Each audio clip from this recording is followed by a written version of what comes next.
So today we're going to learn, this is actually based on a really good TED Talk by the same name. And in it, there are some really great tips about how to learn a language. And I'm going to apply it today to learning English. So the secrets to learning English. How can you learn English effectively? If you guys are interested, the woman's name is Lydia Makova, so I'll put her name in the comments after so you guys can check out her talk. But today I'm going to review the 4 ways to learn English effectively.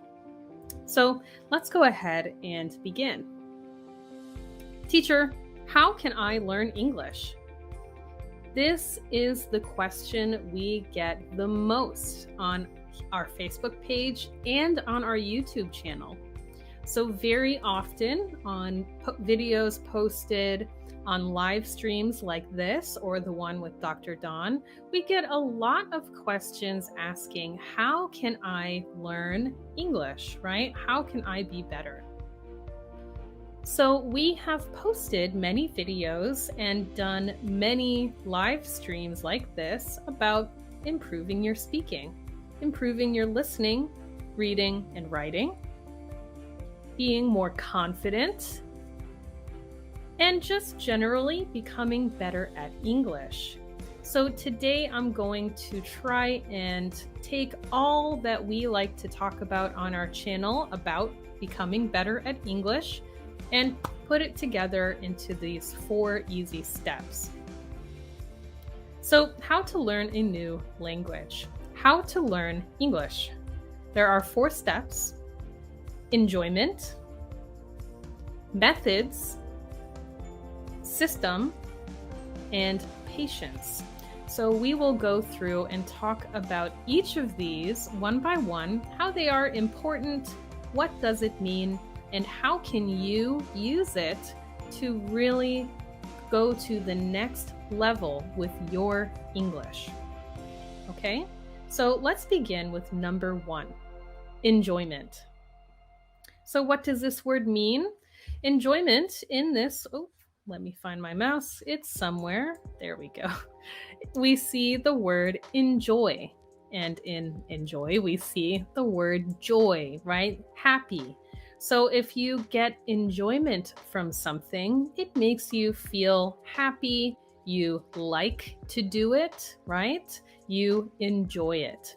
So step 1 is enjoyment. This is truly step 1.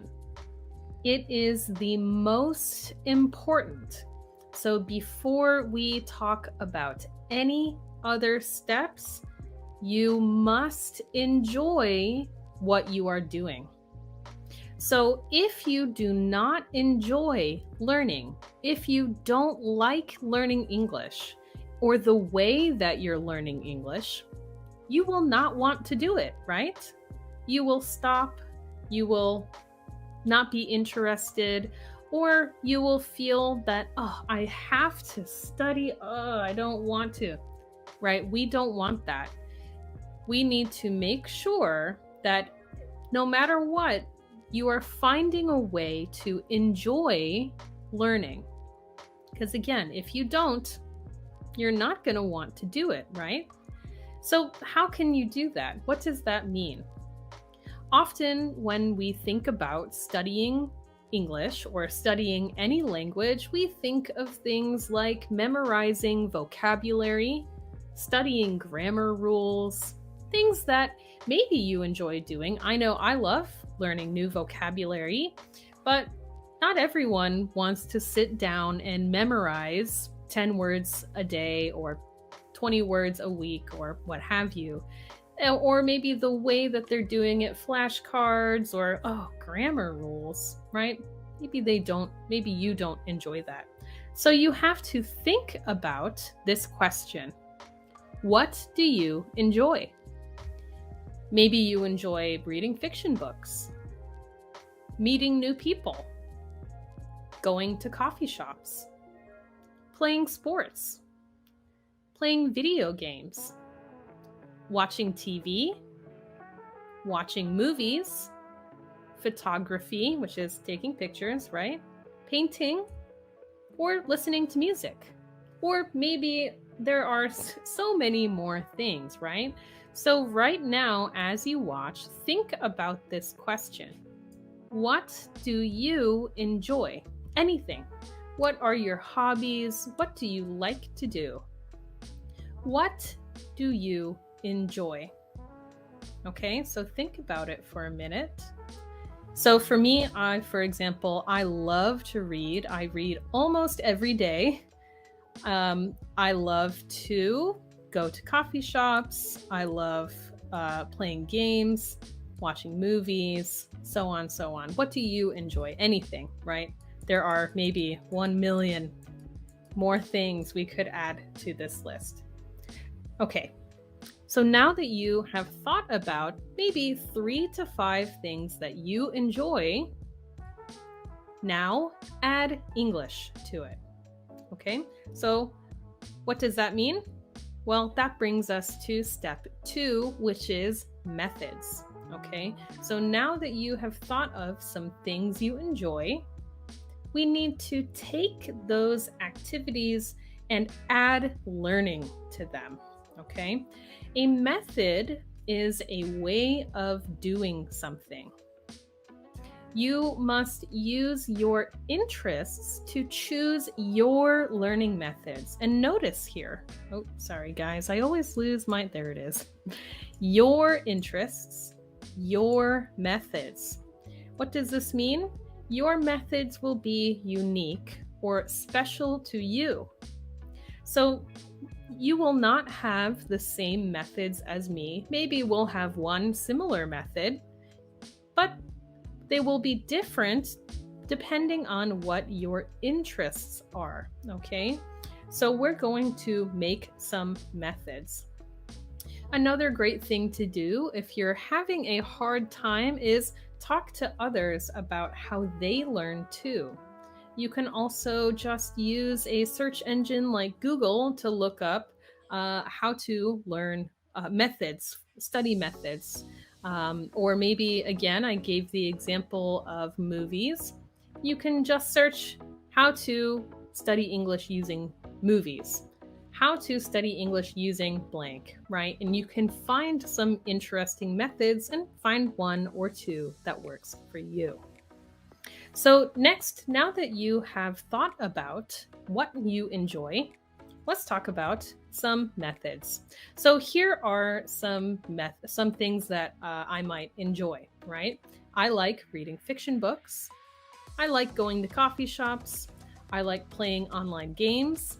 I like painting, and I like listening to music. Great.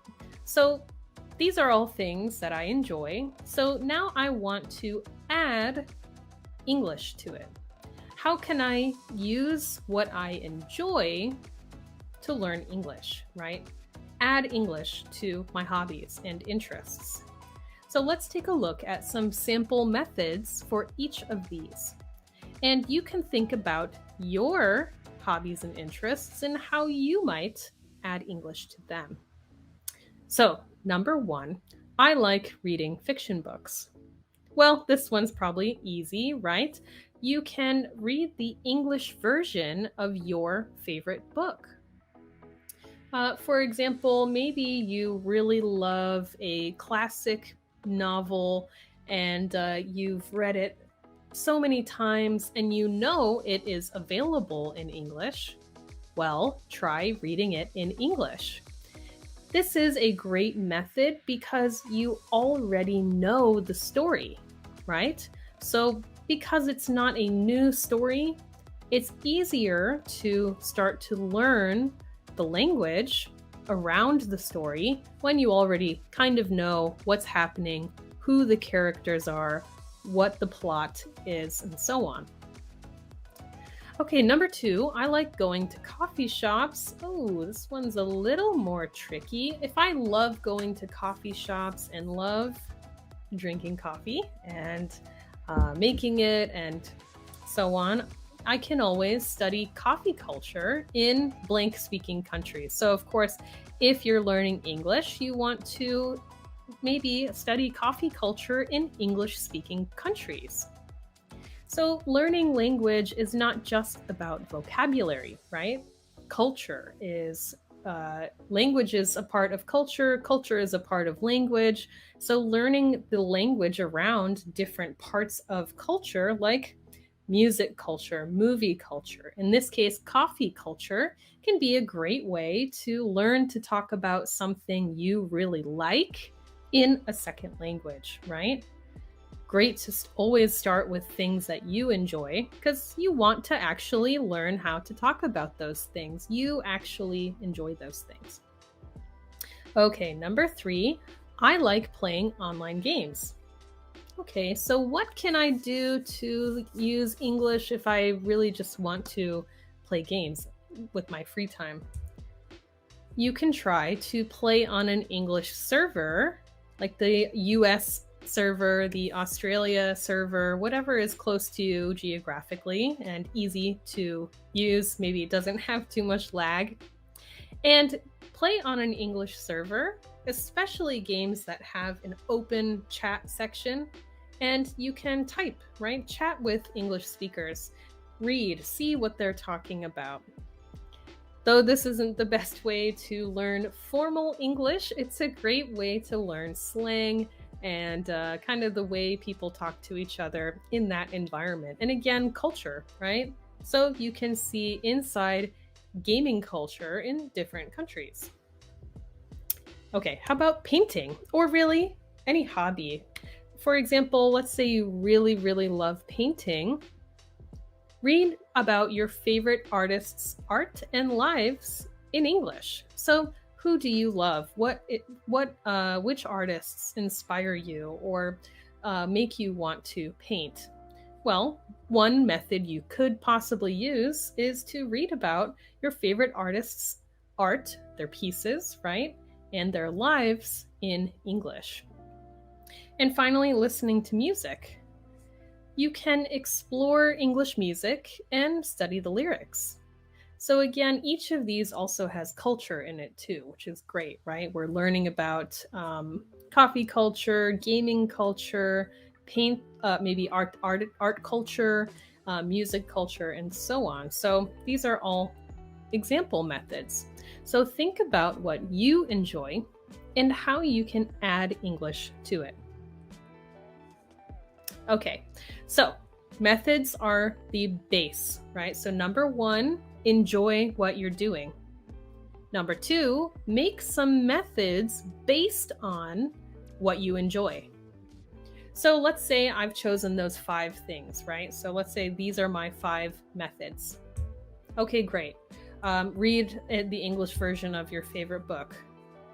That's great to say, but I need to go farther. I need a system. I need to develop a system, and so do you. This means you need a study plan. So before we get to that, so we see here a calendar, right? I can't just say, I will read my favorite English book, or my favorite book in English.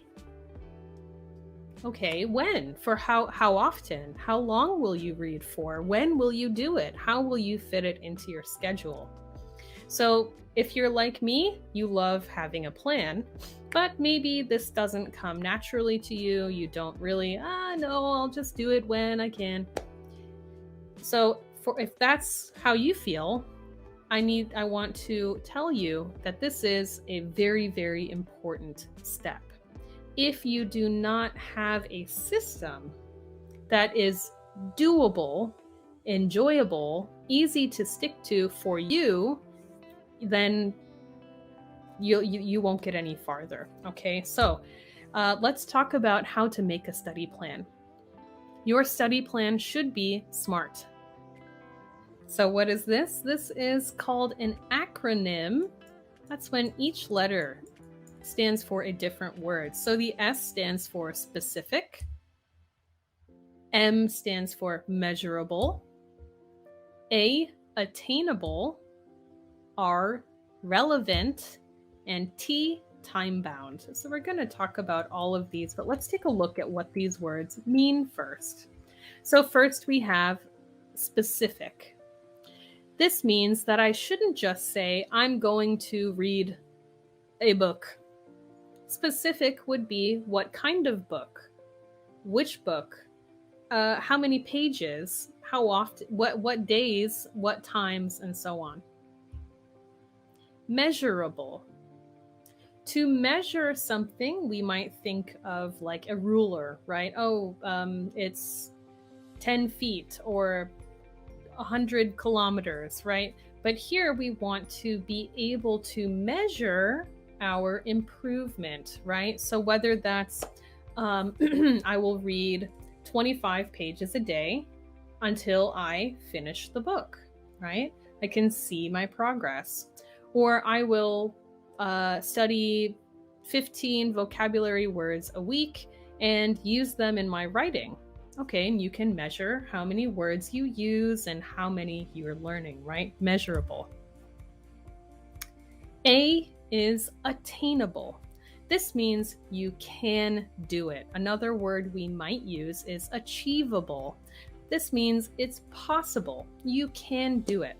So don't say, I will study, I will read a book for 3 hours a day every day, because you probably won't, right? It probably will be impossible for you to do that. Maybe you will at the start, but a word we would use is sustainable. This means if it is not sustainable, this means you can't keep doing it. It's too much. So make sure it is doable, attainable, achievable, okay? Something you can do. Even if you only have 5 minutes a day to do something, do one of your methods, that's okay. Even just once a week, whatever works for you. The point is you have a system and you can do it. And there's no reason that you should have to stop, okay? The R stands for relevant. So this means that what you choose to do is it is important. It's useful, right? It is not something that you'll never use. So let's say this goes back to your methods, right? You want to choose methods that are that interest you, are based on your interests, and that you will actually use the language for, right? And finally, T means time bound. So whether that's I will read this book in 2 months, or I will give myself 30 minutes 3 days a week to do it, it needs to be time bound.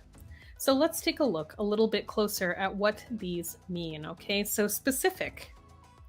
Make your goals specific and narrow for good planning, right? More effective planning.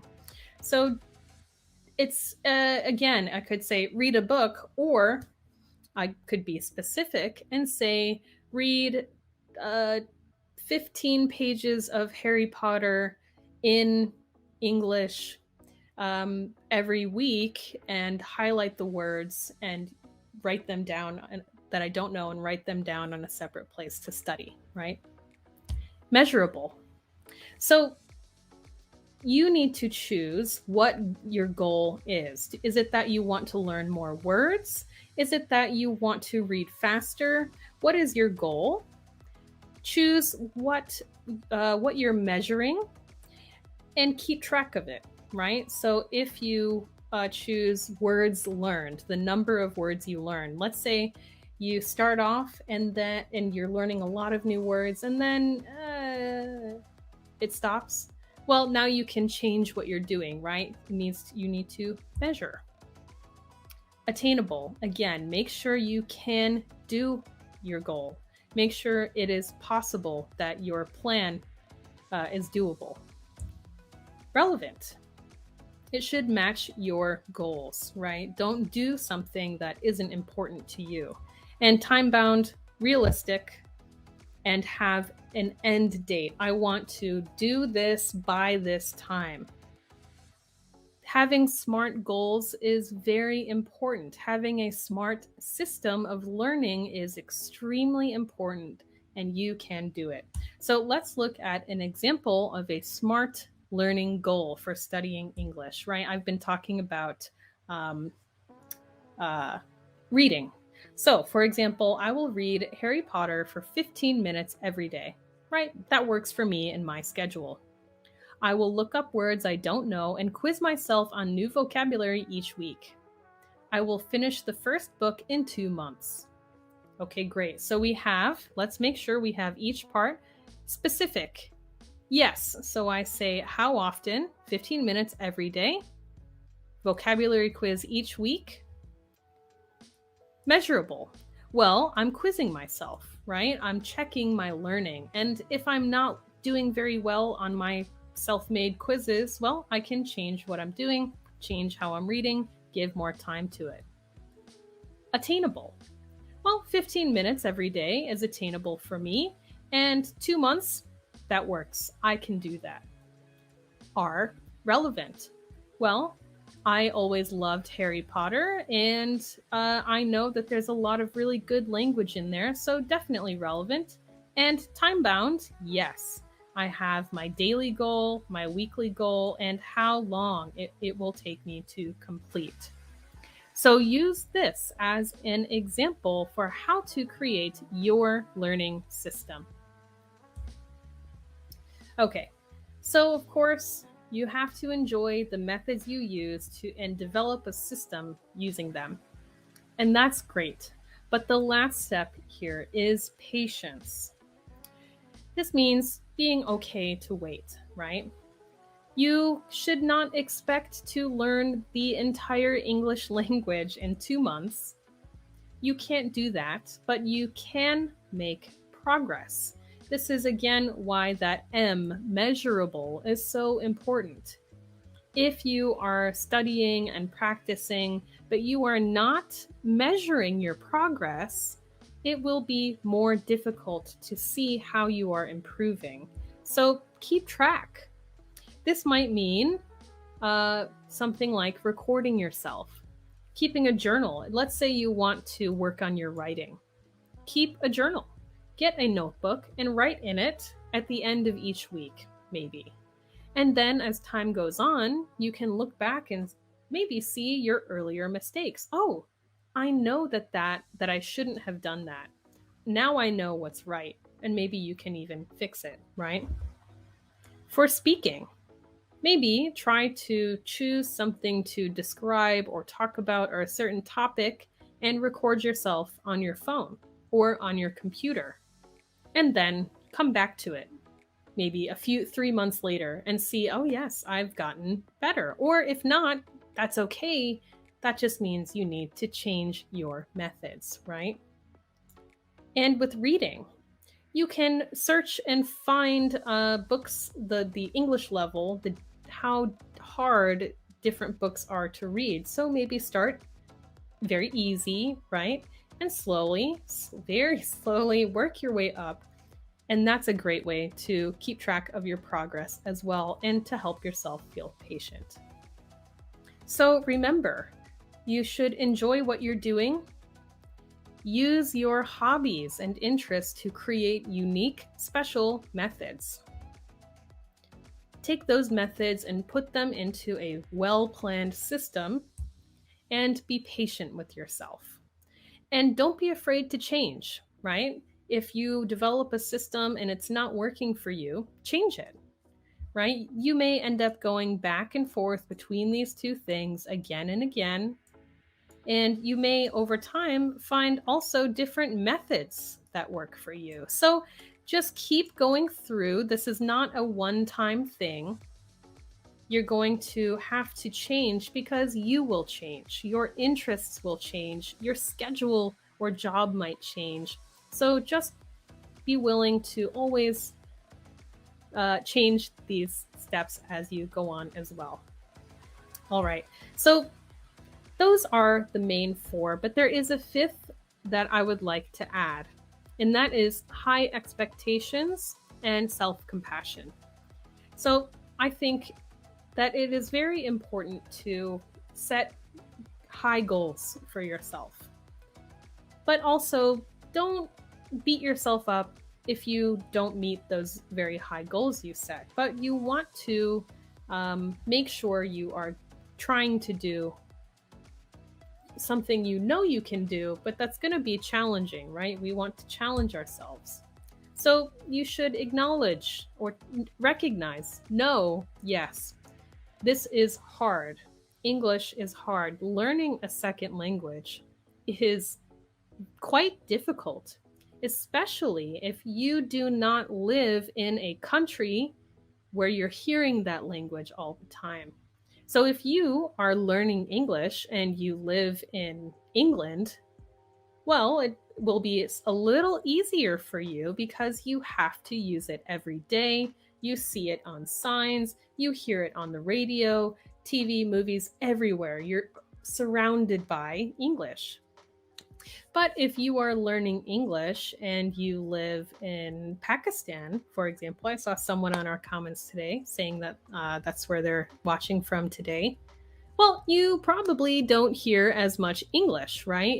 It's going to be more difficult to seek it out, learn from it, and you really are more responsible for your learning. So it really falls on you. So it is hard, but still set high expectations and big goals for yourself. Trust that you can do it, that you are capable. But also, don't beat yourself up when it takes longer than you think to reach those goals. Maybe my goal is to pass a certain level of a TOEFL test or TOPIK or not that IELTS or some English test. Maybe there's 5 levels of a test, and I want to pass level 3 by the end of the year. And I'm working really, really hard, and I don't pass. Well, maybe I got to like 2.5. That's still really good, right? I'm still making progress. So make sure to set high expectations for yourself. And if you don't meet it in the time you want to, be patient, right? Persistence is the key. Keep going. As I showed you on the last slide, you might have to change your methods, change your system again and again until you find what works for you, but you will find something. If something isn't working for you, try something new because you may be just one step away from finding the methods and systems that help you to meet your goals. So, have you ever felt nervous while speaking English? Maybe you feel a little shy or nervous, and when you try to speak, you forget the words. I know this happens to me sometimes when I try to speak a second language. So, has that ever happened to you? Have you ever struggled with confidence when using English? So, have you ever felt not very confident when using English? Or have you ever wished you could feel more comfortable using English? So, actually, these are all things that some of our followers on Facebook and YouTube have commented. So, you guys, I hope today I can help you feel a little bit better about using English. So, let's learn how to be more confident with English. Okay, you guys ready? So, we're going to talk about 3 things today: having a plan, something called fake it till you make it. We'll talk about that. And something called self compassion. So don't worry, we will talk about all of these words and what they mean. So here is a 3-step plan to be more confident using English. Step number 1, have a plan. So, do you have a study plan right now? What is a plan? You need to choose what and when you will study. So, do you have that?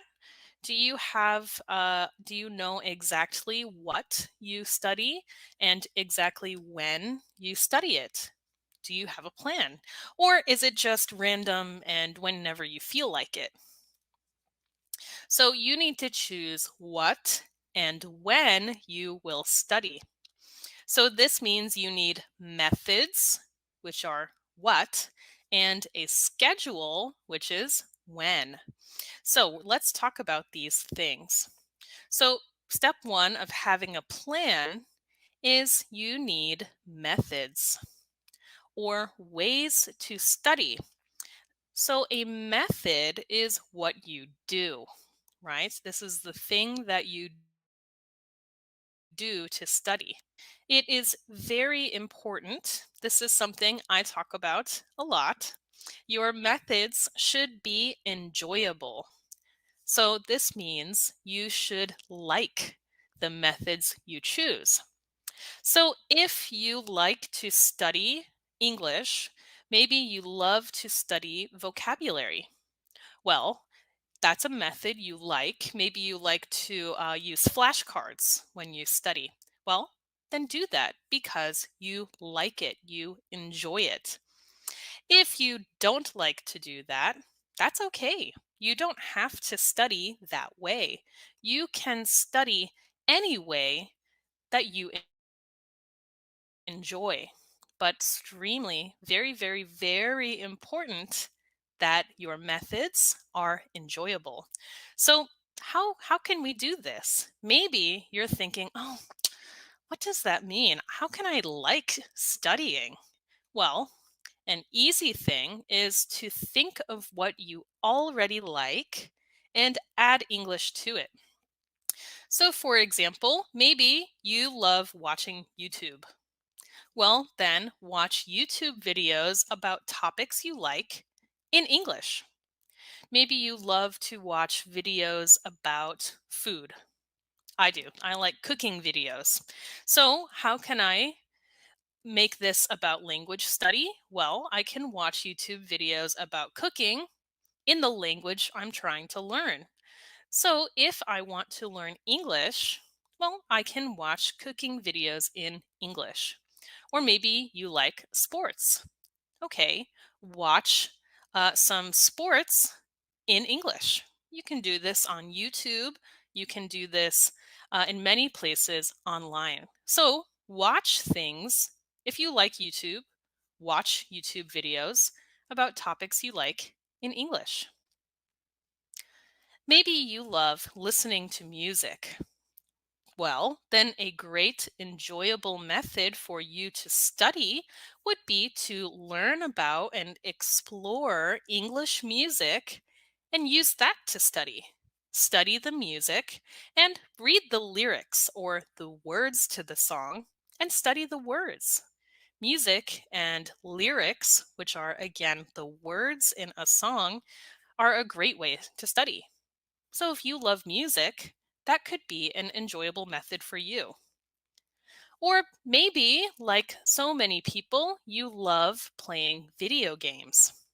Well, play your game, if it's an online game or a game you can play with other people, then play on an American or British or Australian server and chat with the players in English.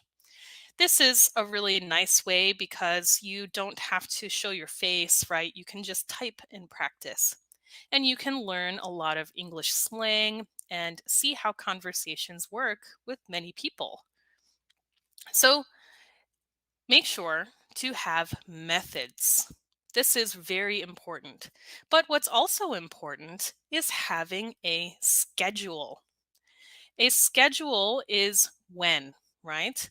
It is impossible or not possible. You can't do it. You can't learn a skill like language without committing regular time to it. So this means uh, maybe every day or once a week or whatever works for you. Make sure your schedule is doable, which means can do it, and enjoyable, which means can enjoy. So make sure you can do your schedule and you can enjoy. Did you notice? Here again, enjoyable. The best way to learn is to find a way that you enjoy learning. Whether it's learning how to ski, ride a bike, or speak English, it is best to and will help you if you enjoy it. So also make sure your schedule is specific. So this means don't just say, I'll study once a week.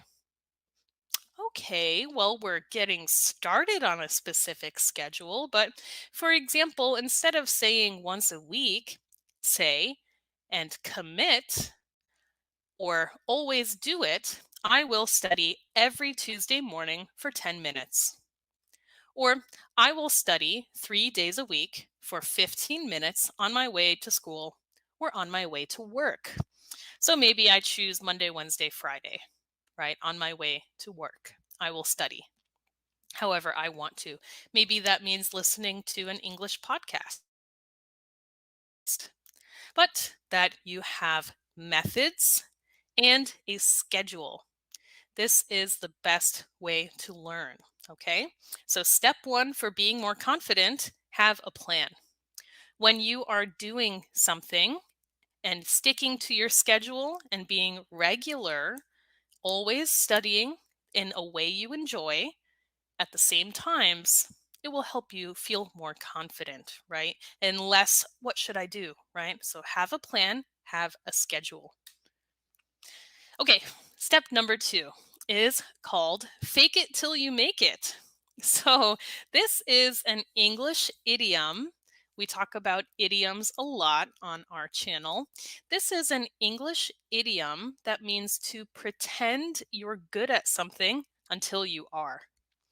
So to fake it means to pretend, right? And then make it means you can do it. So fake it till you make it. We use this idiom pretty often in English, especially when maybe I am starting a new job, for example, and I don't feel very confident. Well, I will just pretend to be confident until I am. And we can do that with English as well. Pretend you are confident using English, and eventually, maybe even in a few minutes, if you are pretending to be confident, or maybe it takes some time, you will really feel more confident and comfortable. So, does this sound crazy? Maybe it does, but I promise it really works. So, what does it mean to pretend you're confident? How do we pretend to be confident using English? Well, what do confident people look and what do confident people sound like? Well, confident people have good posture, good volume, and humor, right? We can laugh at ourselves if we feel confident. So let's talk about each of these. First, good posture. So confident someone who is confident has good posture. Part of this means sitting up straight like I'm doing. So if you are using English, make sure to stand or sit up straight. It helps you, really does help you feel more confident. Make sure you don't start shrinking, right? And doing this, we do this when we feel nervous, right? So make sure to sit up straight, and it really does help you feel a little more confident. Another part of good posture is don't do something called fidgeting. So, for example, let's say I am let's say I'm holding a pencil and I'm using English and maybe I feel a little nervous. So, this is fidgeting, right? Or maybe I'm doing something like this. Don't fidget. Make sure to be aware of the things you do when you feel nervous. And to help yourself feel more confident, make sure to don't do those things, right? So sit up straight and don't fidget. I notice when I'm nervous, if I'm wearing a ring, I play with my ring.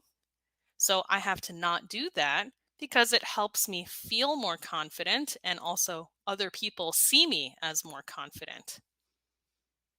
Another part of posture or just our body language is keeping eye contact. If this is difficult for you, or maybe in your culture, it's not as normal to always keep eye contact when someone is talking, that's okay. Just make sure that you're not looking away because you're feeling nervous or shy. Okay, so step one of fake it till you make it, good posture. Next is good volume. So this means speak at a normal conversational volume.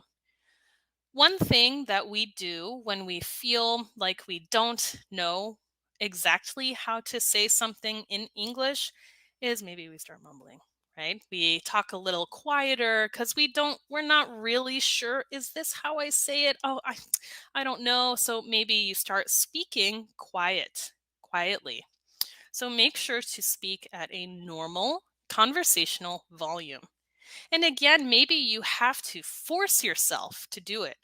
Maybe you feel uncomfortable speaking loudly, or you feel uncomfortable sitting up straight, not fidgeting, and keeping eye contact, but it's okay. You will feel a little uncomfortable at first, but soon it will feel normal and you will feel more confident. And last, and this is very important, is humor.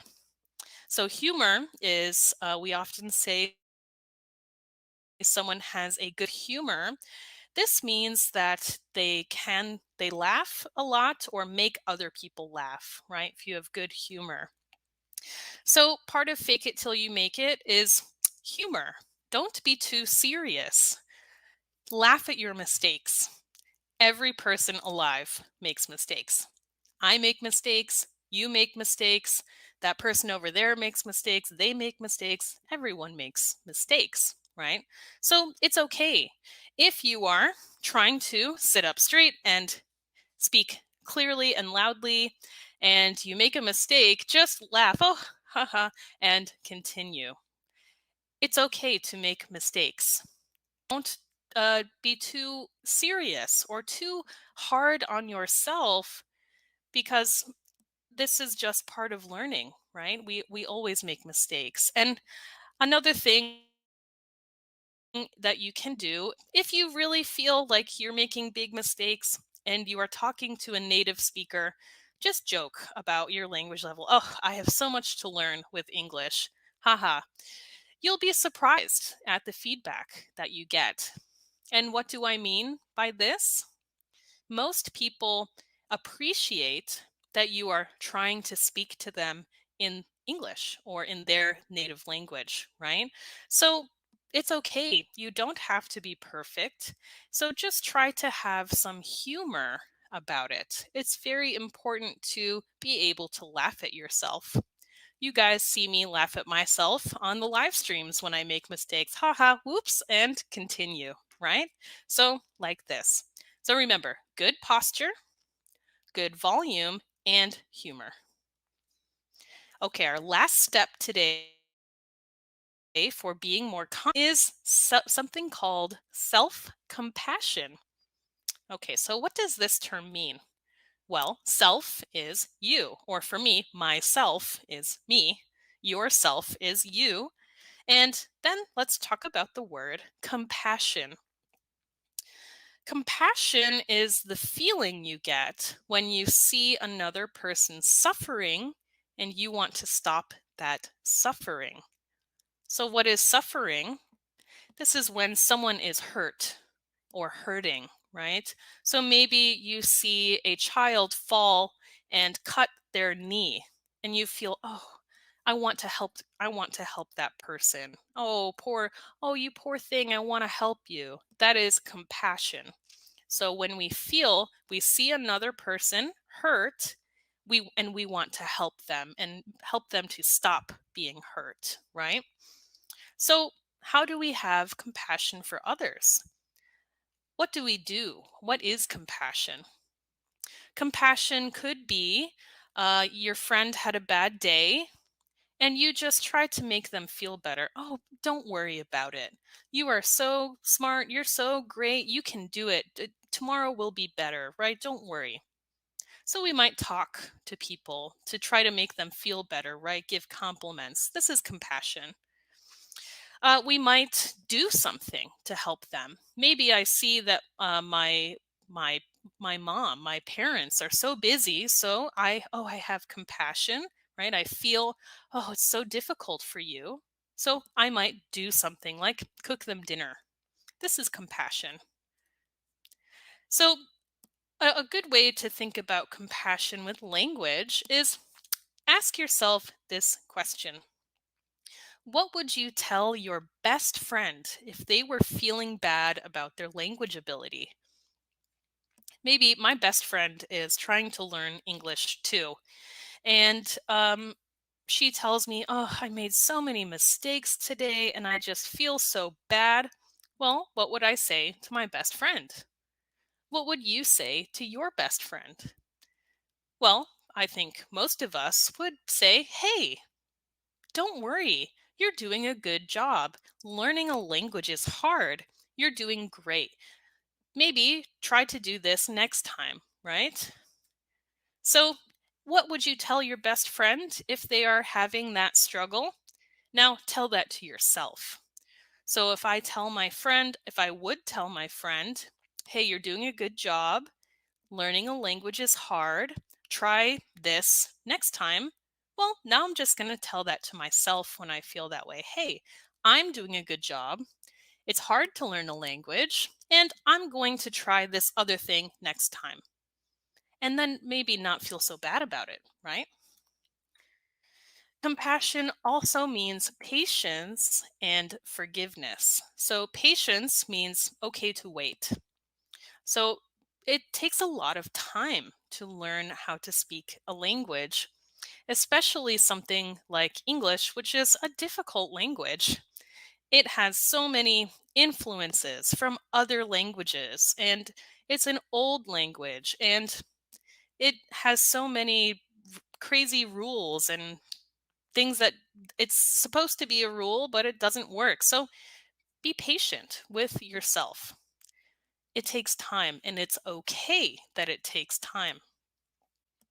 And forgiveness means to not stay angry or unhappy about another person's actions. So it's important to forgive yourself if you make mistakes. Don't feel angry or upset or bad because you're making language mistakes. Just forgive yourself. Oh, it's okay, right? Have patience. It takes time.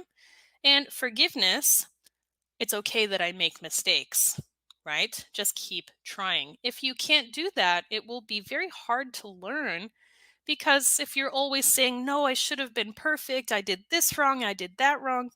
No, no. Make sure to have self compassion, patience, forgiveness, and be kind to yourself too. So, with practicing self compassion, remember, often when you're afraid of what others will think of you, you're putting your worries into their mind. So if you are afraid that of speaking to a native English speaker because you'll make mistakes, and you're worried that they will think a bad thing about you, usually that means you feel bad about you. So you think the other person will as well. But that's often not the case. This is most often not the case. So, most people are understanding and forgiving and appreciate you trying and know that it's hard to learn another language. So, uh, don't put your worry into someone else's mind. Okay, so remember, most people will be understanding and will not think bad things about you. Okay, so remember our 3 steps to having confidence with English. Step 1, have a plan. Have enjoyable methods and an enjoyable schedule so you can practice regularly in a way that you enjoy. Even just sticking to a study schedule can help you feel more confident because you're doing something and learning a little bit. Step 2, fake it till you make it. Pretend to be confident until you are. Have good posture, good volume, and humor. Make sure you can laugh at yourself. And step 3, have self-compassion. So don't be angry at yourself when you make mistakes. Be kind, be patient, and be forgiving. And remember, most other people are kind, patient, and forgiving too. So, today we will talk about self-study and self-evaluation. So, let's go ahead. What are those things? So, self-study, I will answer the question, how can you effectively study by yourself? So, effectively, this means in a really good way, right? So, using your time well and using good study methods, right? So, how can you self study very well? And then self evaluation. So, how can you keep track of, or how can you know and follow your English level with no class and no teacher? So, I will share with you some different ways that you can do that. So, let's go ahead and begin. So, for self study, today I will share with you self study about the 4 main English skills: writing, reading, listening, and speaking. Okay, so we'll go through one by one and talk about some different ways to self study each of these main English skills. Okay, so first, let's talk about how to self-study writing. This is a question that comes up very often in the comments during the live streams, and even the comments on our YouTube videos and Facebook videos. So today I want to begin by sharing some different helpful ways to self-study writing.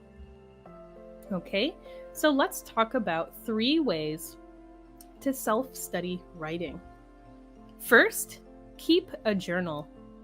And we'll talk about each of these in detail. So, keep a journal. Use English writing prompts. We'll talk about what that is. And write a summary. So, let's go through these 3 self-study skills or self-study methods. So, first is to keep a journal. So, unfortunately, no journal around me. So, a journal is like a notebook that we write our thoughts in. So, in a journal, you can write about the events of your day. You can write about your thoughts and feelings.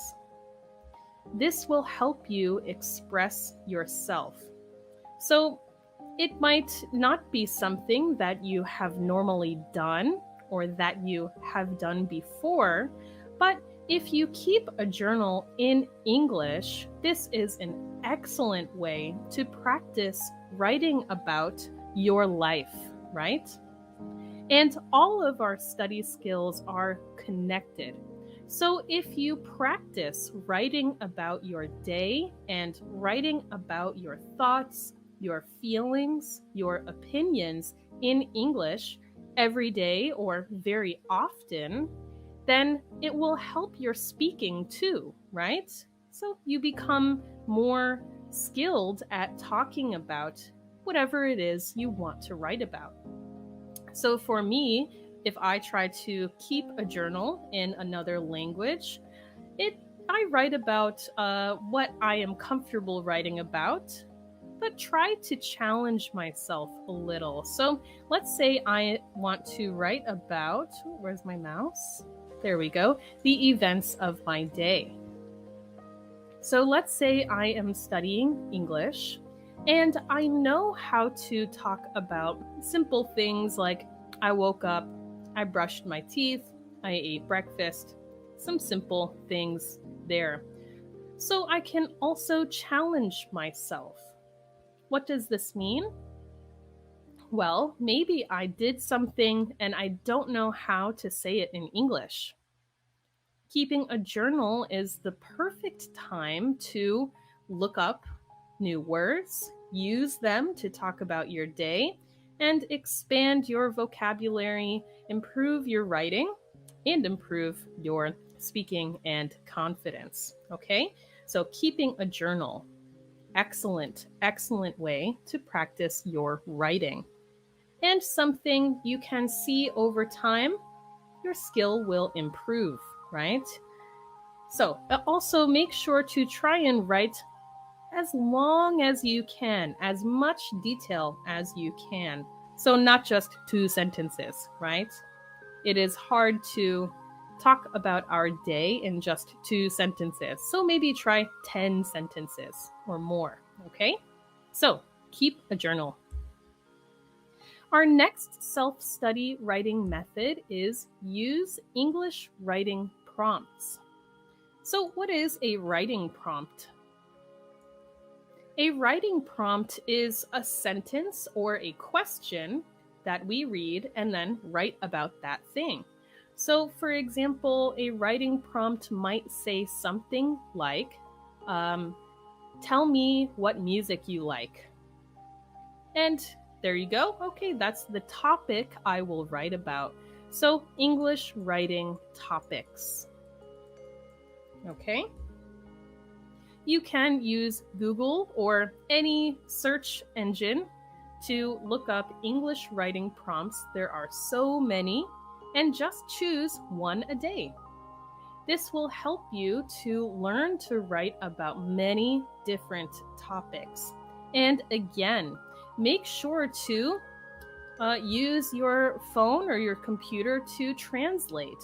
Use a dictionary. Use tools to help you learn the words and phrases you need to write about these many different topics.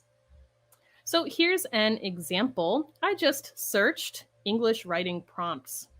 So let's take a look at some that would be easy or at least good starting questions to write about. Maybe could be difficult, could be easy. So, your favorite childhood vacation. Wow. So, that one topic you could write so much about, right?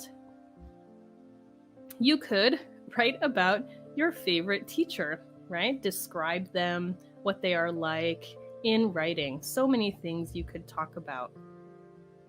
Write about your first job, right? So there are hundreds and hundreds and hundreds of these kinds of questions out there. So all you have to do is search for them and then write about them each day. Okay? Okay, so the next way we can self-study writing is to write a summary. So a summary, let's talk about what that means first. A summary is like, let's say I have a long story or a long movie or something long, and I want to tell you just the most important information about that thing. Let's say I watched a great movie and my friend asks me, what was the movie about? Well, I'm not going to tell them the whole story, right? Maybe just the most important information. So if someone asked me what happened in the Avengers Endgame movie, I could say something like, they all came together to fight Thanos. In the end, well, I don't want to ruin it for you if you haven't seen it, but I would just give some simple information, right? This is a great way to learn how to talk about big ideas in a short way. Sometimes when we are trying to express ourselves in another language, maybe there are so many things we're thinking about and so many things we want to say, it can be hard to uh, just say what we need to say, right? So, practicing writing again helps our speaking too. You can write summaries about anything you like. Okay, so this is always important. Write about what you like, right? Anytime you self study, you should enjoy it. So you can write summaries about movies, books, TV shows, things happening in the news, and so on. Anything that you like. Okay, so remember, writing a summary, keeping a journal, and using English writing prompts are all excellent ways to self-study writing. Okay, let's talk about our next self-study skill, reading. This is another very common question. Oh, teacher, how do I self-study reading? Well, let's look at a few skills. First, choose a story you know already. Use an online dictionary for meaning and pronunciation while you read. And lastly, write synonyms next to new words. So let's go ahead and go through these. First, choose a story you know already. Read a story in English that you know very well in your native language. For example, I know the story Harry Potter so well. I have read the books in my native language many times. So when I want to practice reading in another language, well, a great place to start for me is Harry Potter, because I know the characters, I know the story, and this helps me to understand or infer, which means guess the meaning of words in sentences, right? Because I already know the story. So it could be any story for you. Just think, what's a story you know very well? And then find that in English. Find that book in English. This helps your comprehension or your understanding and your language development because you learn slowly how to infer the meaning of words in sentences or in a paragraph or in a story, right?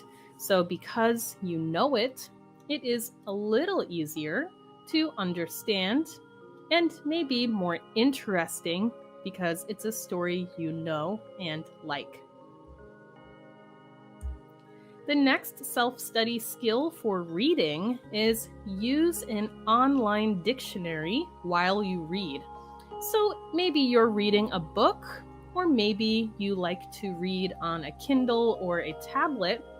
You can always have your phone nearby to use an online dictionary while you read.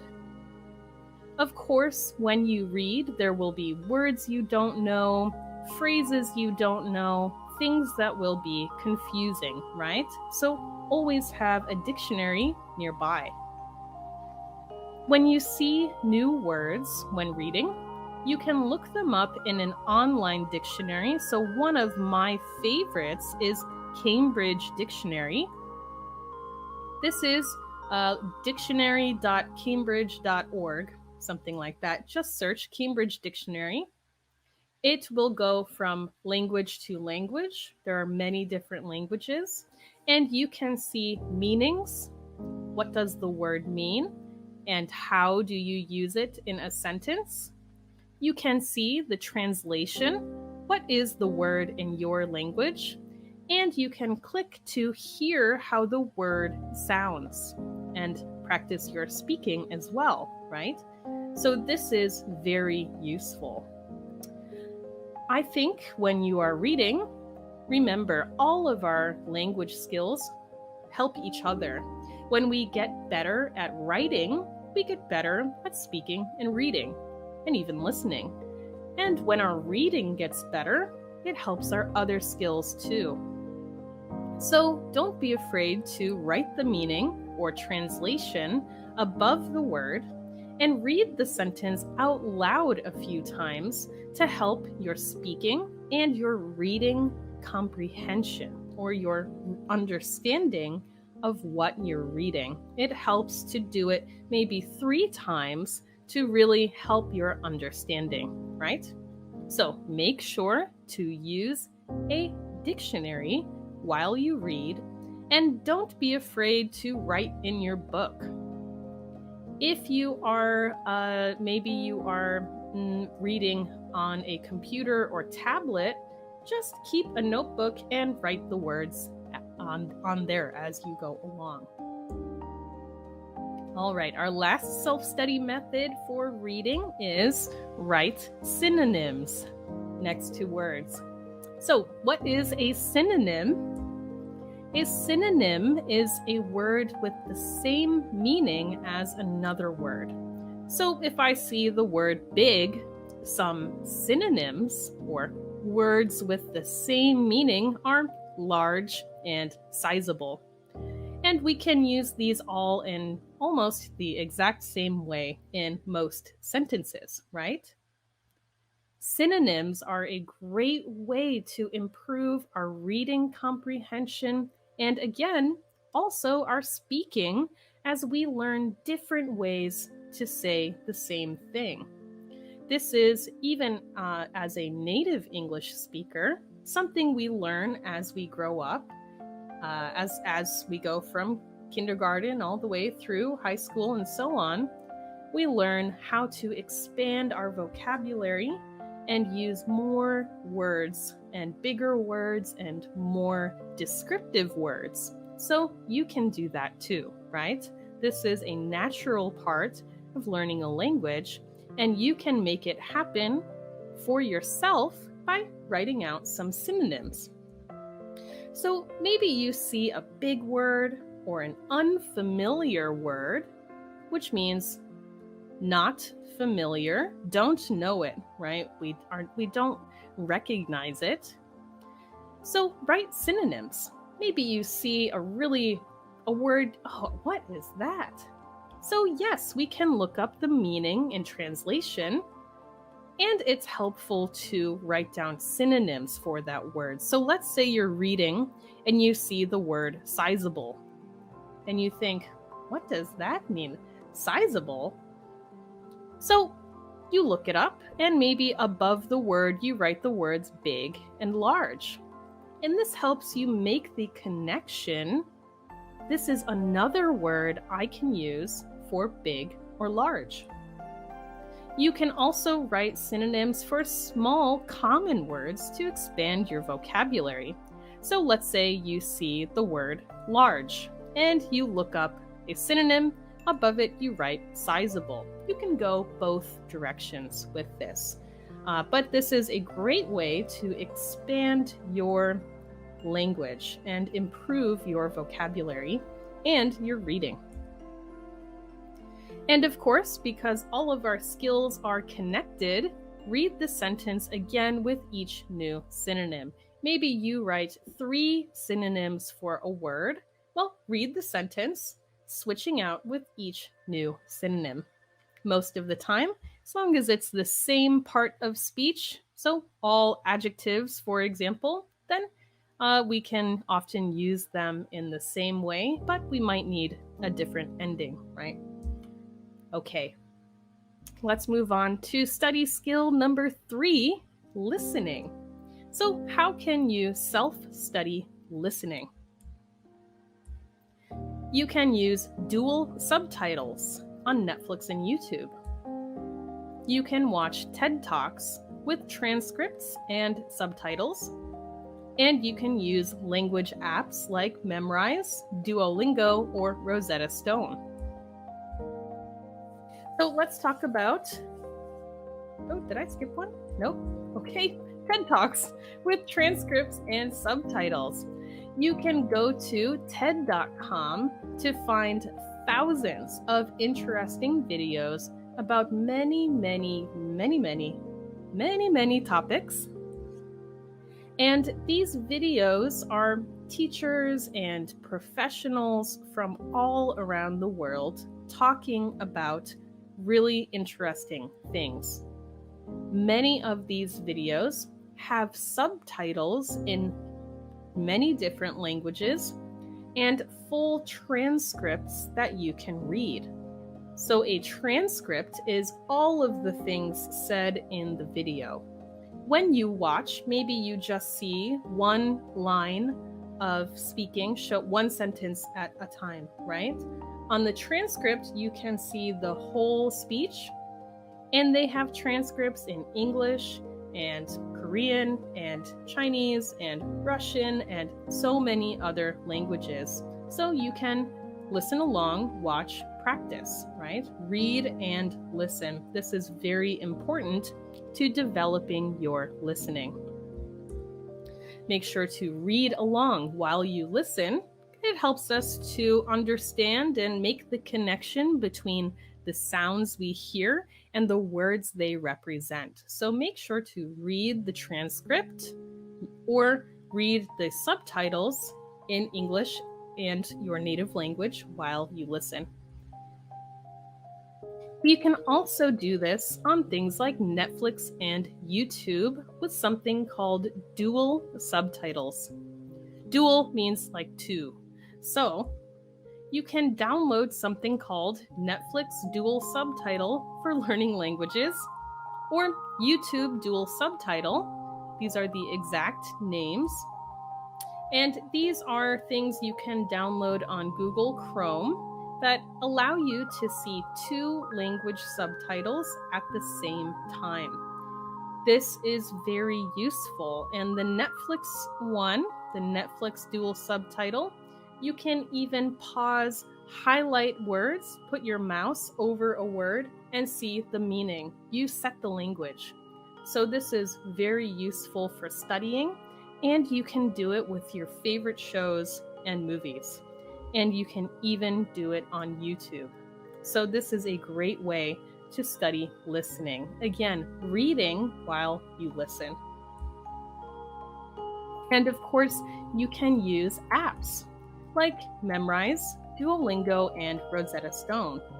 These are very convenient, right? We can do them any time of day on your phone at your convenience, right? Of these and of the many, I recommend the Rosetta Stone app because it takes an acquisition approach.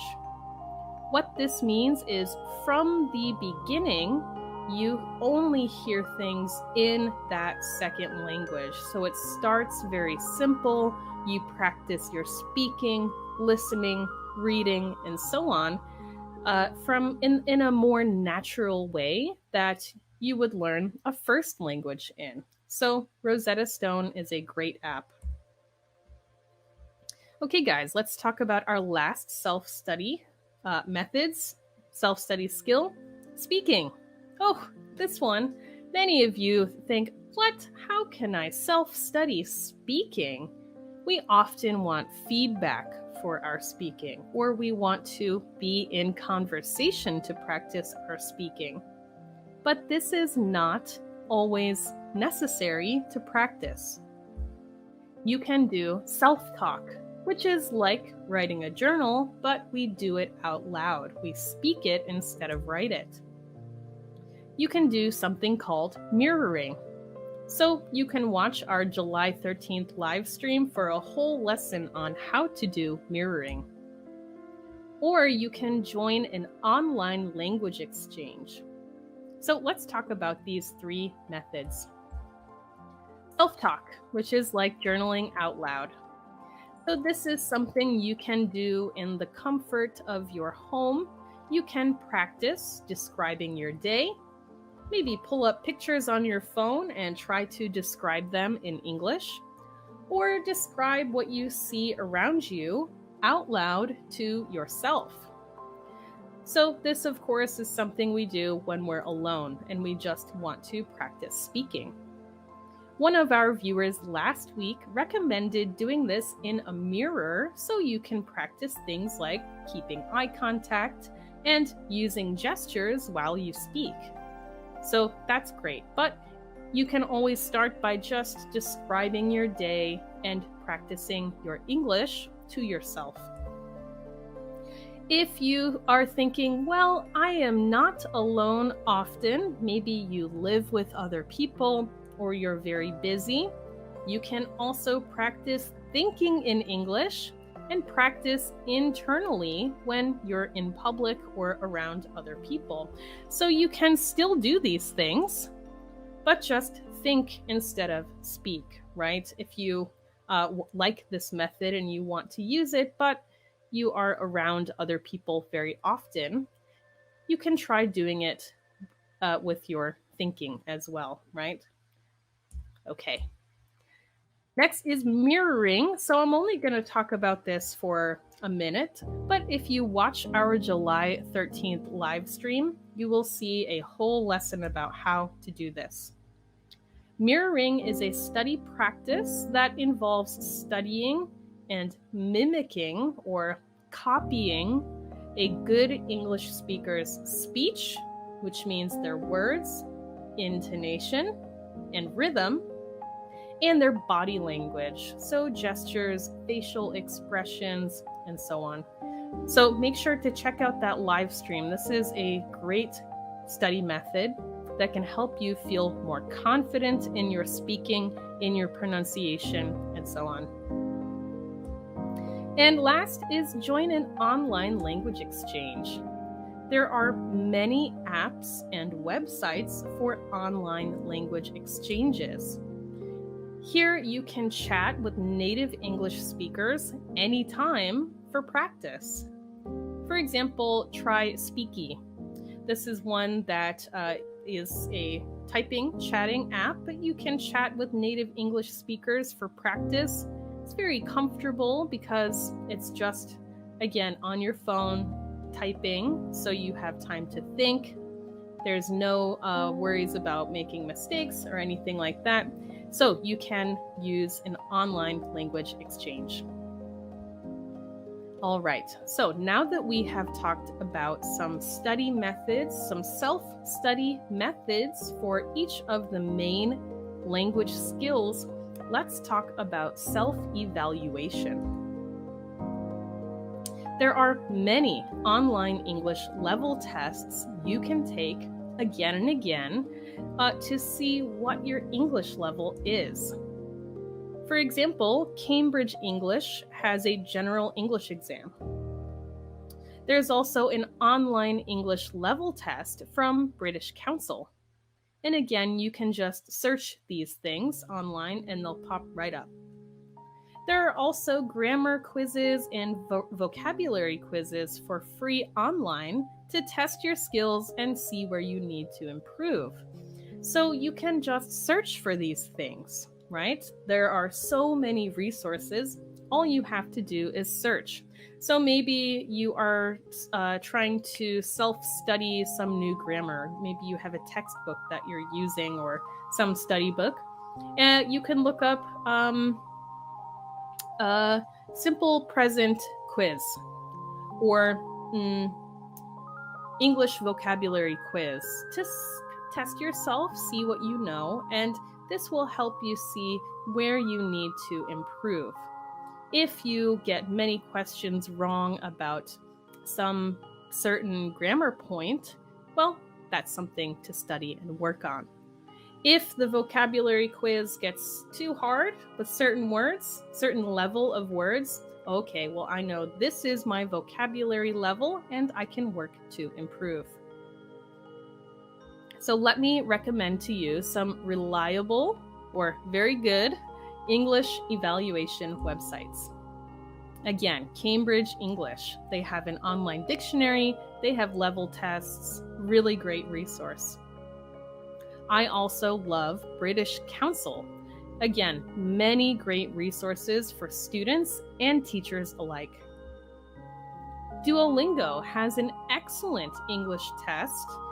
It is not free, but it's a good one. And if you pay for it, you can take it as many times as you want over time. So it's a very good way to measure your progress. IELTS has a good online test, and so does EF Standard English Test. The key here is to choose one and take it maybe 3 or 4 months apart. So take it a few times a year to see how your study skills are working, right? Are my methods working? Am I improving? And if not, then it shows you need to adjust or change and do things a little differently. But choose one and take it over and over again. That's why I really like the Duolingo English test. It is very comprehensive, so many topics, many skills, and you can take it every day. Not that you should, but you can take it many times a year and track your progress. See how you improve. So what else can you do to self-evaluate? Well, this goes back to our mirroring. So you can choose a native speaking sample, or maybe a video or short clip, maybe 1 minute or 2 minutes, whatever is comfortable for you. You can find it on TED.com, Netflix, YouTube, any resource. Study it. And I don't mean study for 5 seconds and repeat. I mean study and memorize for a week or so, or at least several days. Practice it a lot until you feel like, I know these words, I know, I really feel like I am saying something very similar to the native speaking sample. Maybe it's a clip from a movie or a TV show, and I learn it and feel, okay, now I know it very well. Maybe it took me 2 weeks to really study. Then record a video of yourself. You can just use your phone, you can use your computer, and record yourself repeating the same words, saying that native speaking sample. Then compare. How is your video different than the original video? Notice things like pronunciation or certain words or sounds that are hard for you, or that aren't the same or aren't similar enough to be understandable, and study them and practice those things intentionally. This is it can be difficult to self-evaluate, but repeating and comparing yourself to native speakers can be a really useful strategy. And before we end, remember that enjoyment and consistency are extremely important. So what does this mean? You must have enjoyable study methods. If you want to study, but you hate studying the usual way, the normal way, well, don't do that.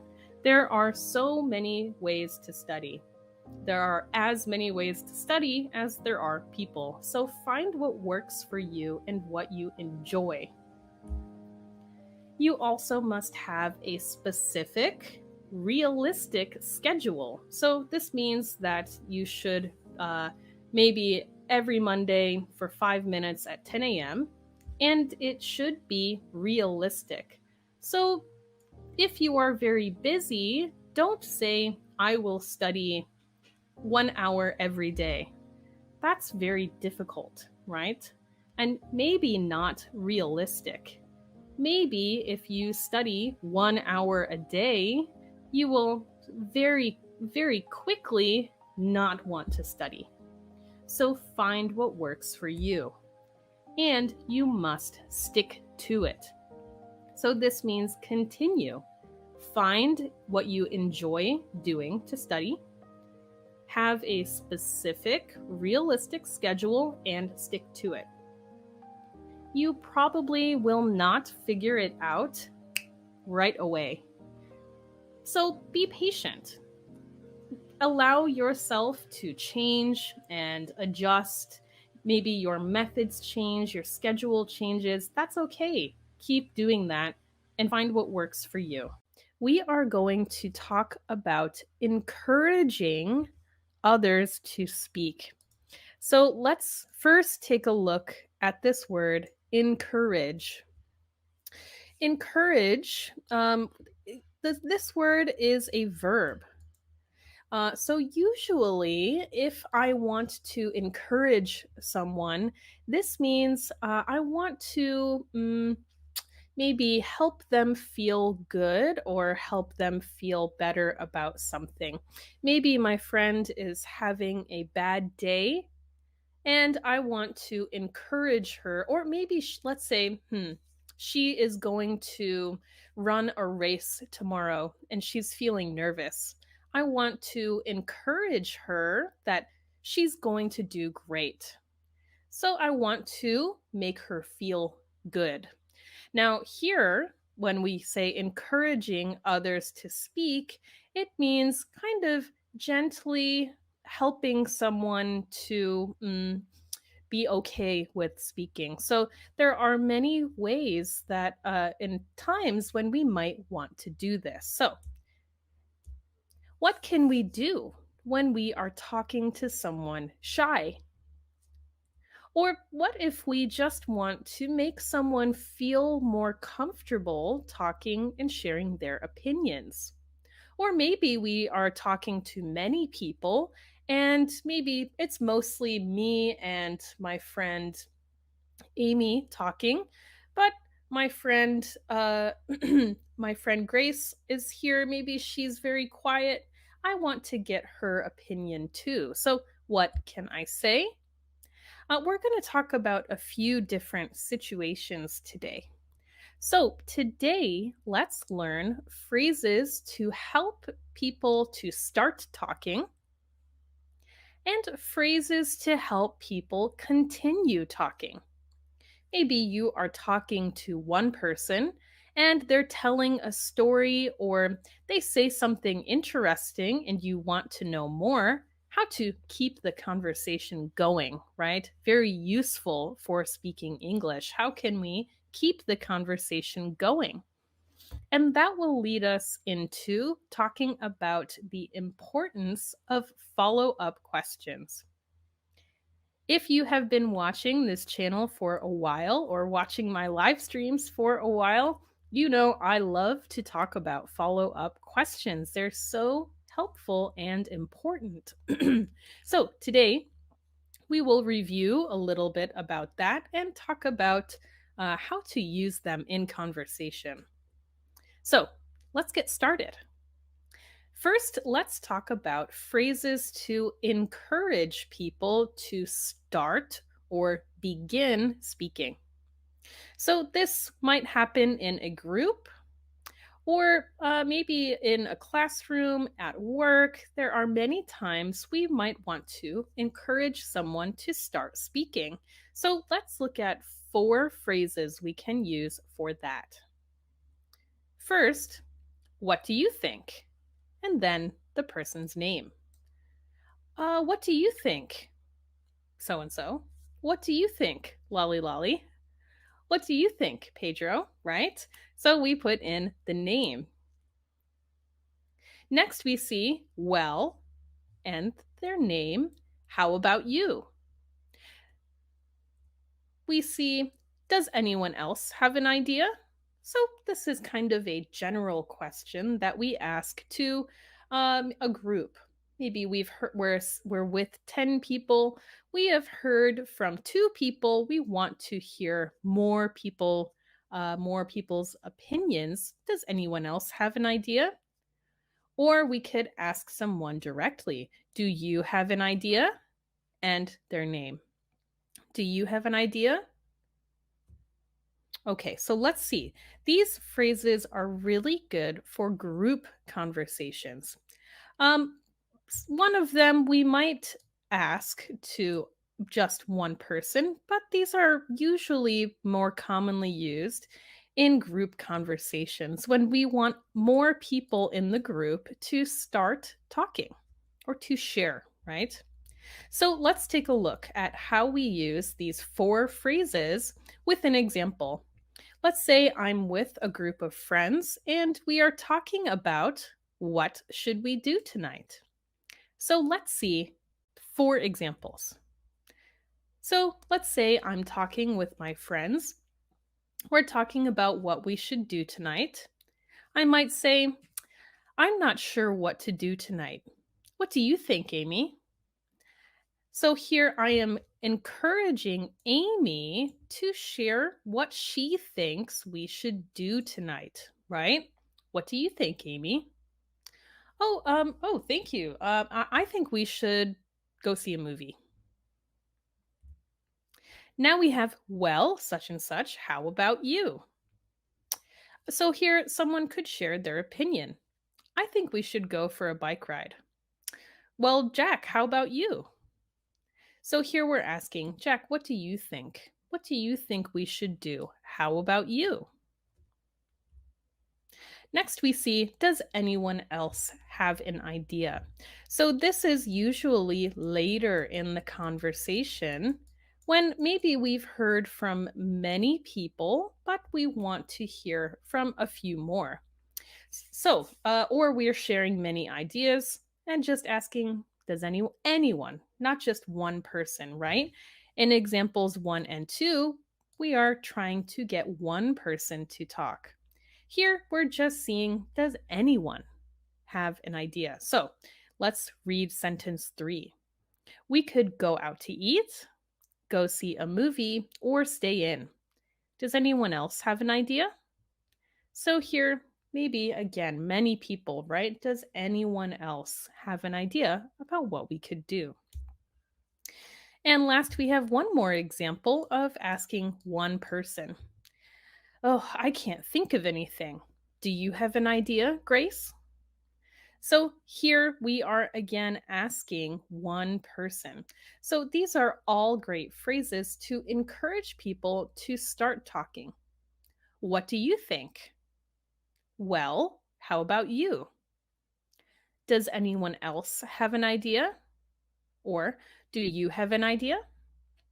These are all great for getting people to share their opinions and start being a part of the conversation, and really any conversation. So let's see an example. Let's say we have three people talking, A, B, and C. So let's say person A and B are talking together, mostly. I think we should go see a movie after dinner tonight. Yeah, that sounds great. What movie should we see? I want to see the new movie Tenet.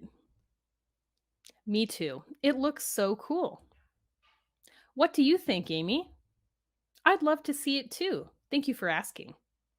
So, here, if we look at this conversation, this is when two people are having a conversation. Let's say person A and B were doing most of the talking, but they want to make sure that person C is okay with what they're talking about. She's not really talking much, so they want to make sure that she agrees or has a different opinion, right? So person A asked, what do you think, Amy? And Amy answered, I'd love to see it too. Thank you for asking, right? So this is a great way. Here we used, what do you think? But we also could have used, well, Amy, how about you? Or do you have another idea, Amy? Right? We could have used our other phrases too. So here we see this is a great example of phrases and a conversation where we want another person to start talking and share their opinion. Now, what if we are talking to someone and we want them to continue talking? Here, we're going to talk about some different words and phrases we use when maybe someone is telling a story or they are just having a conversation, they say something interesting, we want to know more. So, how do we encourage people to continue talking or keep going. We could say simply, tell me more. We could use our open ended follow up questions with our five W's and H: who, what, when, where, why, how, right? We can ask questions that are open ended, which we'll talk about what that means. And we can also use simple, small reaction words like mm hmm, right. Little things like this show that we're listening and can keep the person talking. So these phrases are good for one on one conversations and group conversations. So these are phrases we can use anytime when we want someone to continue talking, keep talking about whatever topic they are talking about. So let's see an example. Here, we're going to see an example between two people. I'm so frustrated. I have too much homework, so I don't have time to relax these days. Yeah, it's been a difficult semester. I just don't know what to do. I found a way to make things easier. Can you tell me more? Sure, I've been keeping a schedule and doing a little work each day so I don't have to do too much at once. Good idea. How much work do you do each day? About 2 or 3 hours a day. So let's look at this conversation a little closer. So here, two people are talking about school, right? So person A, I don't have time to relax. I don't know what to do. Person B says, well, I found a way to make things easier. Now, the conversation could have ended there. Oh, good for you. I'm really stressed though. But person A is interested. Really? Tell me more. Or can you tell me more? And then they share. And again, oh, okay, well, I still want to know more. So here we have an open ended follow up question starting with how? How much? How much work do you do each day? About 2 or 3 hours a day. So we can see that these questions, like can you tell me more and how much work do you do each day, help keep the conversation going. Now, the another way that we can keep a conversation going is using small reaction words. So we often use small words like or oh, or no way. Right. To show that we are actively listening and want the person to keep talking. We often use these words when someone is telling a long story. So, this is a way maybe someone's talking and we are listening closely. Here we see actively listening. So, we're very interested in what they're saying. And when they say something, we react, right? We don't just sit silently and wait till they're done. We might use some small words like, oh, no way. Really? Right. Like this to show that we're listening, we're keeping up with what they're saying, and we want them to keep going. So we use small words because we often don't want to maybe interrupt or stop them talking by sharing our own sentence or our own story, but we want to show we're listening and we want them to continue. So we use small words like this. We can also use other reaction words or sounds too, like ah or a sigh or a gasp, like right? Just to show we're interested, we're listening, we are reacting to what they're saying. So, this really can encourage people to continue talking, just showing that we are interested and showing some small reactions that show we're really into their story. We want them to continue. So, the last way that we can encourage others to continue to speak is to use follow up questions. So, today let's expand upon that skill. What are follow up questions? How can we use them? And what are some examples? So, a follow up question is a question that we ask to get more information in a conversation. Follow up questions usually start with our five W's and H, right? Who, what, when, where, why, how. For example, let's say I'm talking to a classmate, I might ask, why do you like your major?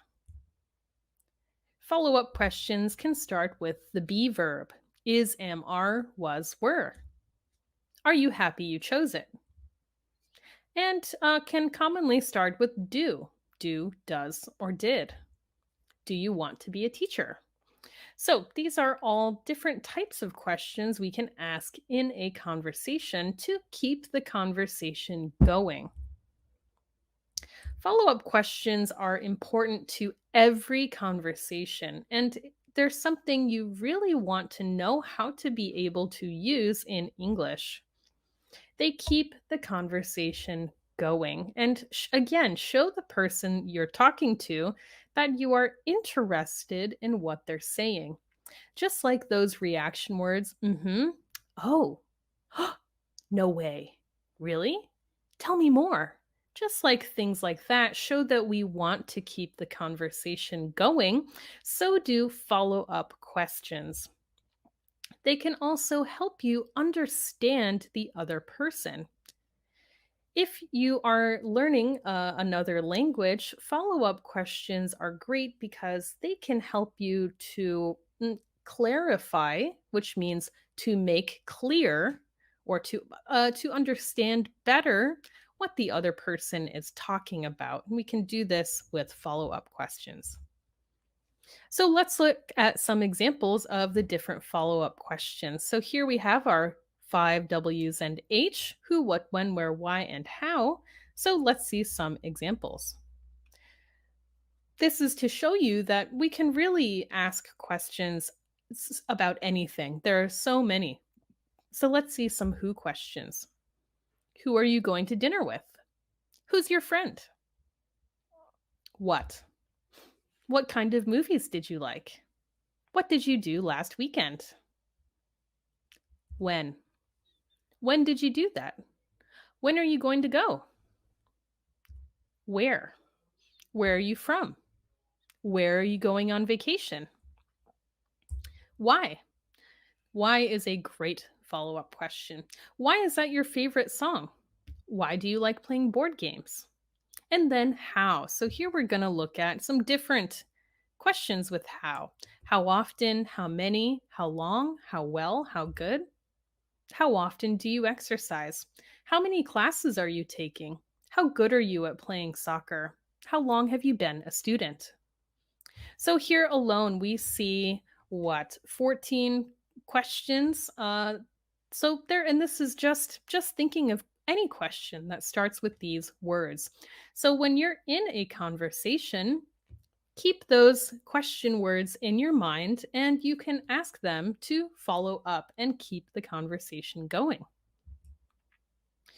It's very important in a conversation to ask open ended questions. These are questions that cannot just be answered with yes or no. So these are the best questions. Now, questions like that start with do or did you have fun? Yes, I did. No, I didn't. Are you happy today? Yes, I am. No, I'm not. Those questions are okay and they're fine to use, but open ended questions are the best because they really help the other person to talk more. They can't just answer with yes or no, they have to share more information. So let's take a look at some closed questions, some yes or no questions, and see how we can change them into better questions, open ended questions. So let's say someone is talking to me about something they did over the weekend. I could ask, was it fun? And they could say yes or no. So, how can I change that to an open question? What was it like? So, instead of assuming or thinking that it was fun, I could ask, what was it like? This is really, tell me more about it. What was it like? Instead of did you enjoy it, how did you feel?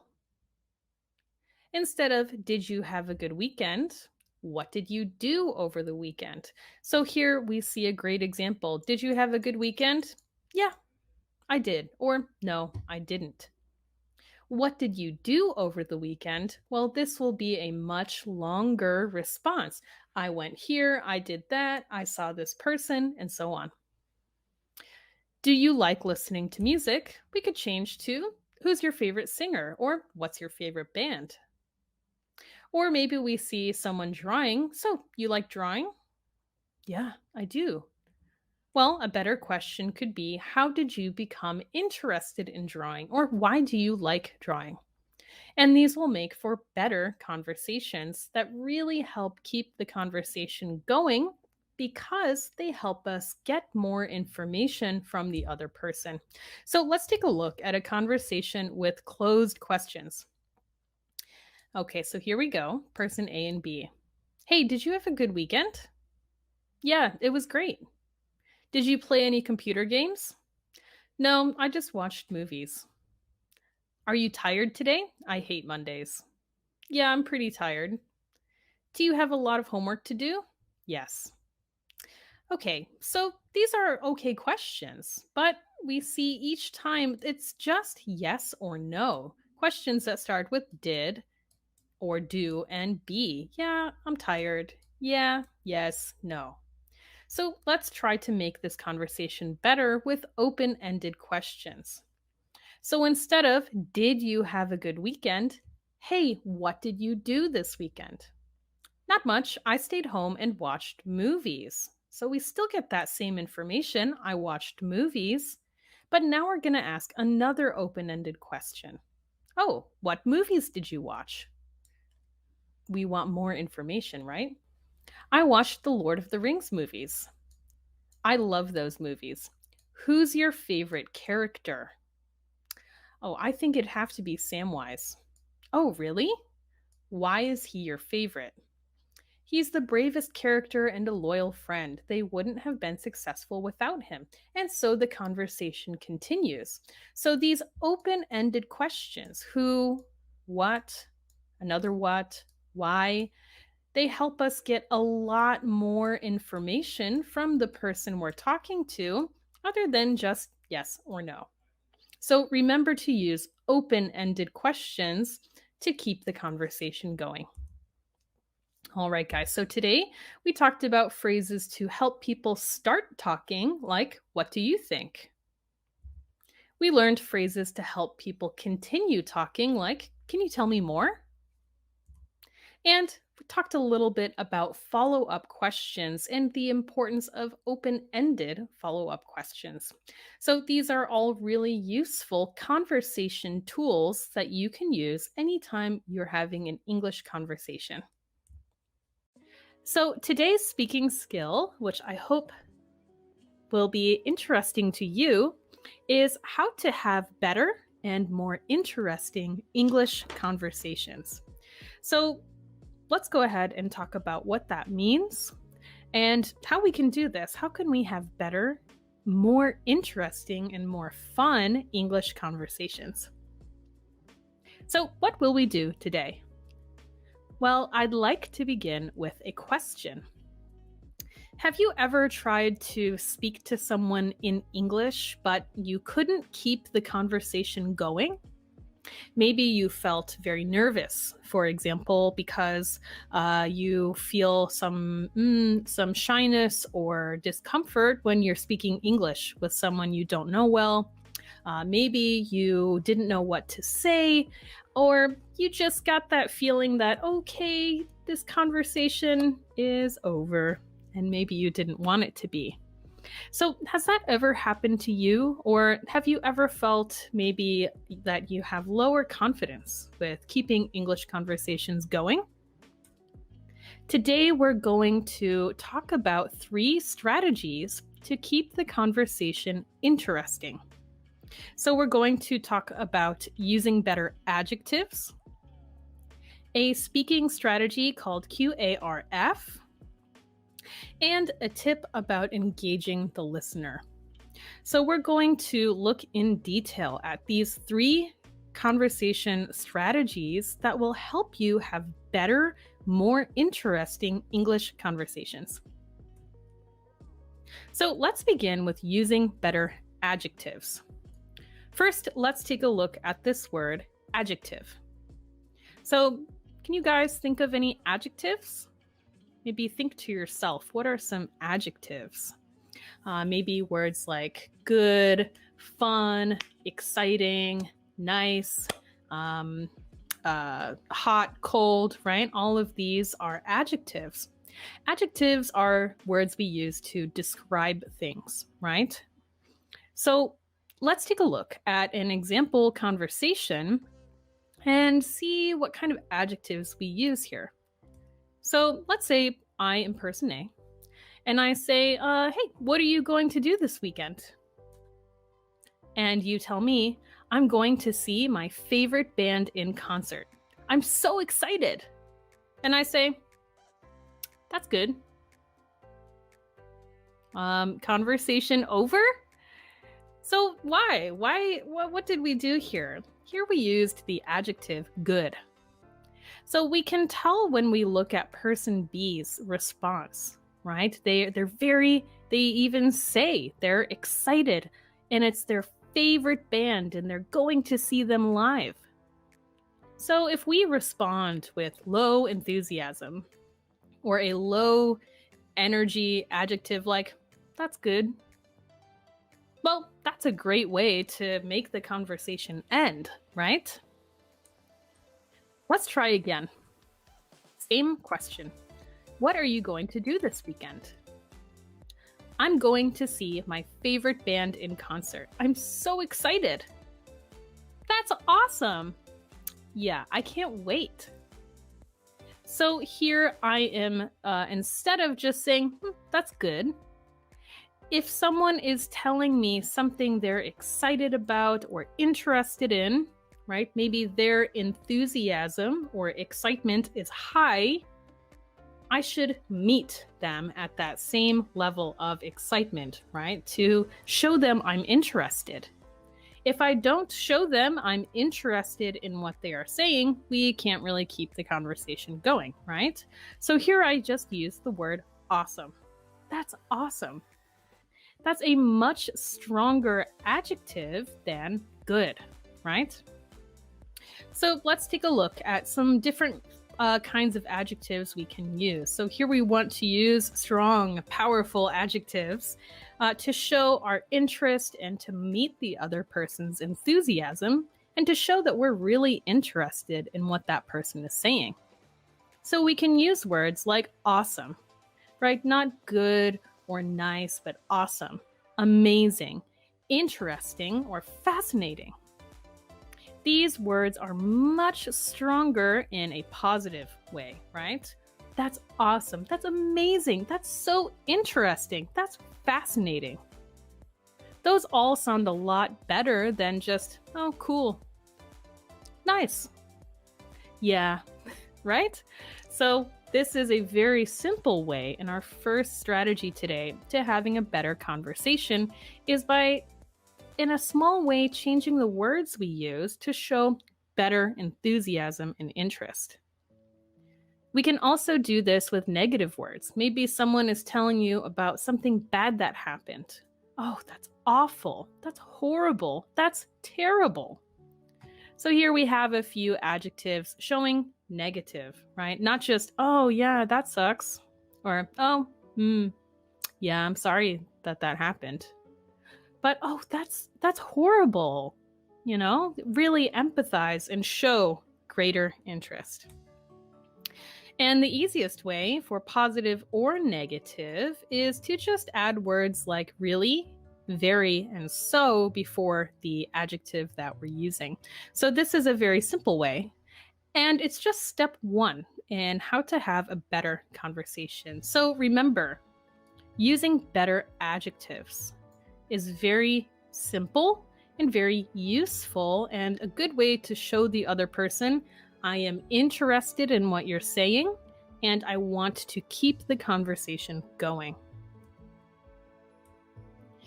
Next, let's talk about QARF. So let's build on this excited response.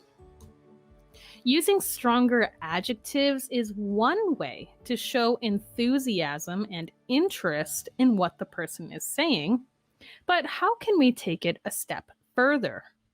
So, right, using better adjectives, that's good, right? We can show we are interested, but that's just step one. So, how can we take it a step further to an even better, even more fun and more interesting conversation? We can do this with a speaking strategy called QARF or CARF. So, what is QARF?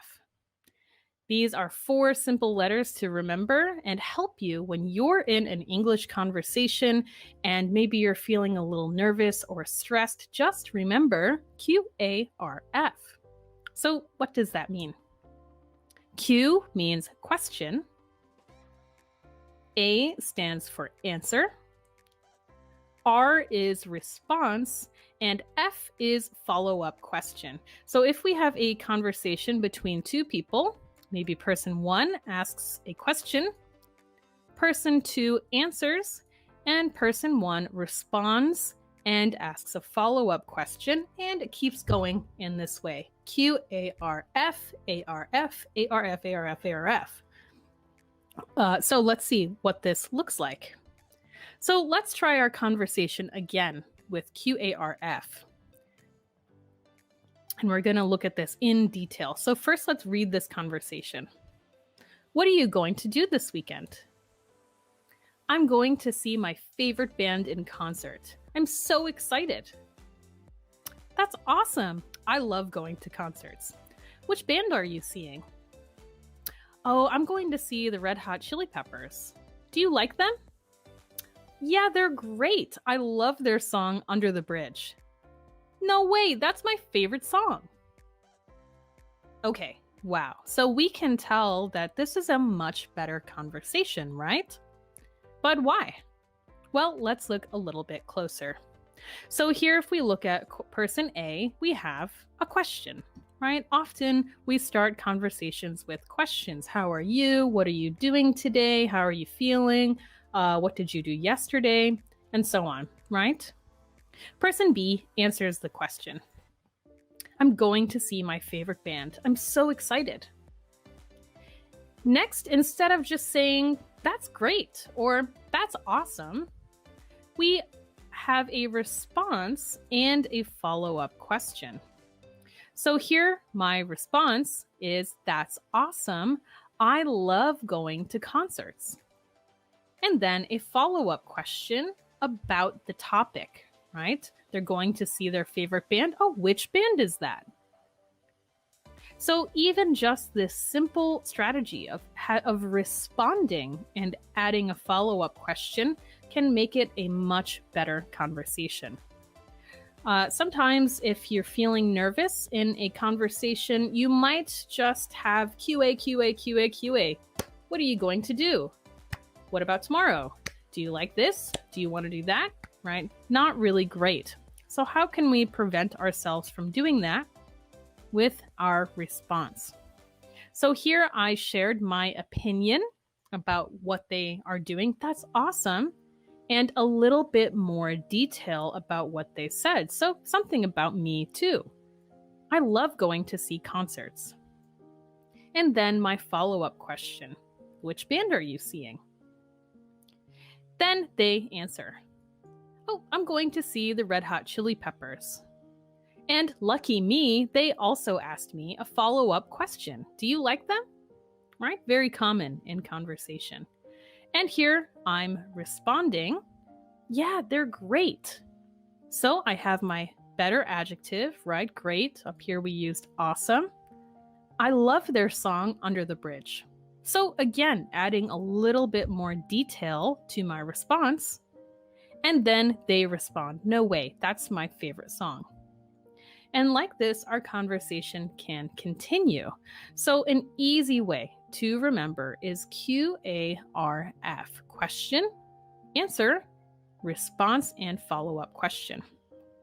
Now, before we talk a little bit more about this, about what is a good response and what is a good follow-up question, take note that in both the answer and the response, I'm adding details.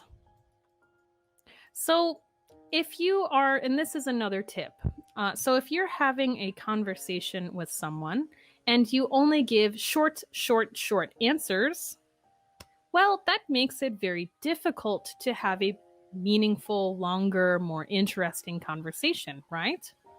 So imagine, just like we did before, if this person said, I'm going to see a concert. Short answer. That's awesome. Short response. Okay, well, our conversation is basically over, right? We can't really go very far from there. It's difficult. So be sure, if you are answering, give a detailed answer. Not just, I'm going to see a concert, I'm going to see my favorite band. How do I feel? So excited. And when we respond, adding information about ourselves to, oh, I love going to see concerts.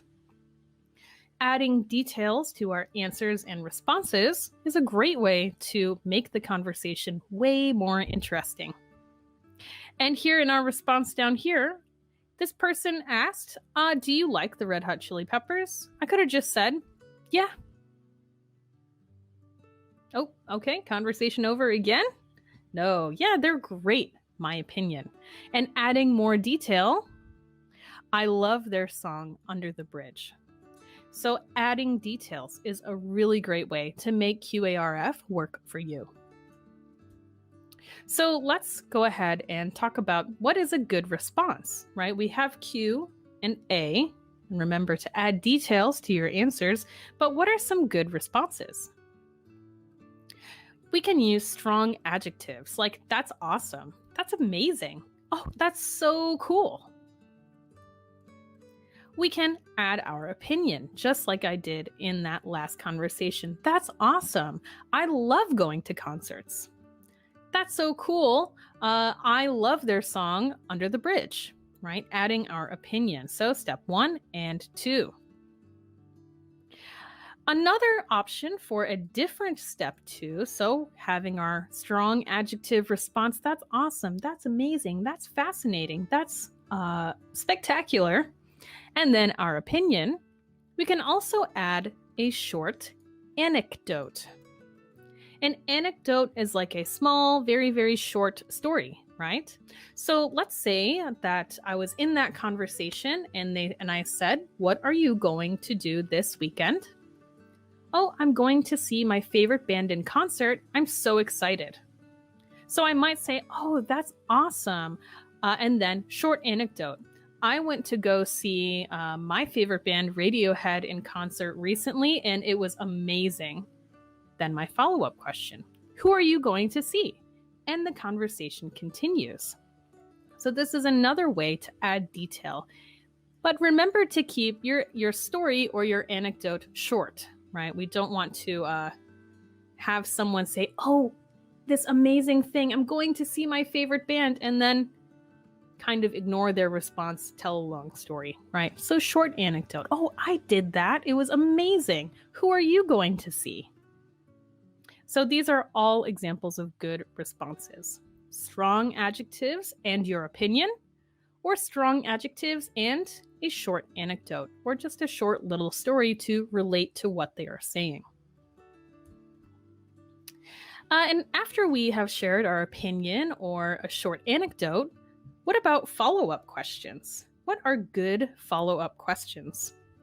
Well, of course, when we are asking questions, we should think of our question words like who, what, when, where, why, how, and which. So, for example, let's say we had the question or the person said, I'm going to see my favorite band. Okay, so let's just write it here, favorite band, from that conversation. Oh, I'm going to see my favorite band in concert. Let's try to make a follow-up question with each of these. I might say, who are you going with? What are you most excited about? When are you going? Where is the concert? Why is that your favorite band? How are you going to get there? Or how long have you liked this band? And maybe which song do you hope they play? I already have, 7 questions I could ask? So if you're feeling a little concerned, how do I keep this conversation going? Remember your WH questions. And now let's get some practice. We can think of a good response and a follow-up question for any topic. There are so many possible follow-up questions, so let's try. So let's say person A says, I'm from America. Okay, meeting someone for the first time. So how could I respond? Well, remember, I want to use a strong adjective and my opinion or an anecdote. So let's say I decide to use an anecdote. I could say something like, oh, that's interesting. Now there's my strong adjective and my anecdote. I went to America last year. It was awesome. And now a follow-up question. Where in America are you from? So this is much better than saying something like, oh, cool. Response, follow-up question. Oh, that's interesting. I went to America last year and it was great. Where in America are you from? And then they share, right? Much better response. So my follow-up question was, where in America are you from? I could also ask a question like, maybe how long did you live in America if I'm seeing them in another country? Oh, why are you traveling here? What are you doing here, right? If I see them in another country. Many possible questions. Okay, let's look at our next one. Let's say person A says, I love to read. So hobby conversation, right? Another getting to know you. Oh, I love to read. So remember, first I want to respond with my strong adjective and my opinion or an anecdote. So this time let's try an opinion. So my friend says, I love to read. I might say, oh, that's cool. I really like to read too. Right? Agreeing, my opinion. I like to read too. And now I need my follow-up question. What kind of books do you like to read? So again, we can think of many follow-up questions here. What kind of books do you like to read? What are you reading now? How often do you read? Why do you like to read? Right? So many questions we could ask. Oh, do you prefer books or movies? And let's take a look at one more. Let's say I'm talking to someone and they tell me I want to be a business owner. So we're talking about our goals, jobs, things like that. So first I want to respond. And remember, strong adjective and opinion or anecdote. So I might say something like, oh, that's really interesting. My dad is a business owner. Why do you want to be a business owner? Right? And my follow-up question, why do you want to be a business owner? Or again, something like, what kind of business would you like to own? Where would you want to own a business? And so on. So as you can see, we can have a good response and follow-up question to any topic. So remember, QARF. Okay, our last tip today is to engage the listener. So what about when we have a story to tell in a conversation? Or what about when we have a lot to say or we have to speak for a long time? It's best not to dominate the conversation, or this means to speak much more than the other person, right? So how can we change this? We can engage the listener. So the listener is the person we are talking to, right? So how can we do this? So let's say I'm telling I have a story to tell, we're having a great conversation already, and I want to talk about my experience. Let's say we're talking about travel, and I want to tell the story of when I traveled to Vietnam, to Hanoi. I loved it. It was amazing, and I want to talk about it. Well, I could probably talk about that trip for 5 minutes straight, but that's not the best way to have a conversation, right? Maybe the other person will lose interest or stop listening, or, right, not really the best. So, how can I engage that listener and have a better conversation? The first thing I could do is ask for their opinion about something. Like, what do you think about da da da? For example, I could share about when I went on a food tour in Vietnam, right? Maybe I'm talking about that. And instead of telling the rest of my story right away, I could say, oh, what do you think about food tours? Or what do you think about Vietnamese food? Have you ever had Vietnamese food? Right? What do you think about it? And now they're engaged. Oh, yeah, I've had it and I think da da da da. Oh, yeah, me too. It was so good. And then I can continue my story, right? Number 2, depending on the story you're telling, you could ask for their advice. So actually, these 2 topics we have talked about in previous live streams. Giving and asking for opinions, and also giving and asking for advice, right? So words like should, could, ought to, had better. And then with opinions, I really like, I'm into, and so on. So be sure to check out our previous live streams for that. So the second way is to ask for advice. If you need to, what would you do if you were me? So maybe I'm telling a story of, oh, something happened. I lost my phone. It was so crazy. What would you have done in that situation? Right? What would you have done if you were me? So ask for their opinion, their advice, what they would have done. And then they might share, oh yeah, maybe they'll share a story. Oh, that I lost my phone once and I had to do this, da da da. What did you do? So we've engaged them. We're not just talking uninterrupted. And the last way is to ask if they have a similar experience. So a question like, have you ever? So maybe even before I tell my story, oh yeah, my favorite travel experience was when I went to Vietnam. Have you ever been there? Or in my story, have you ever had Vietnamese food? Have you ever done this? Have you done that? Where's your favorite place you have traveled? What's your experience like? So asking about their experience. So remember to engage the listener, ask questions during your story.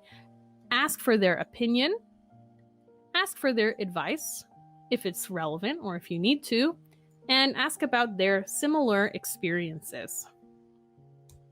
The key point is to be aware of your talking time.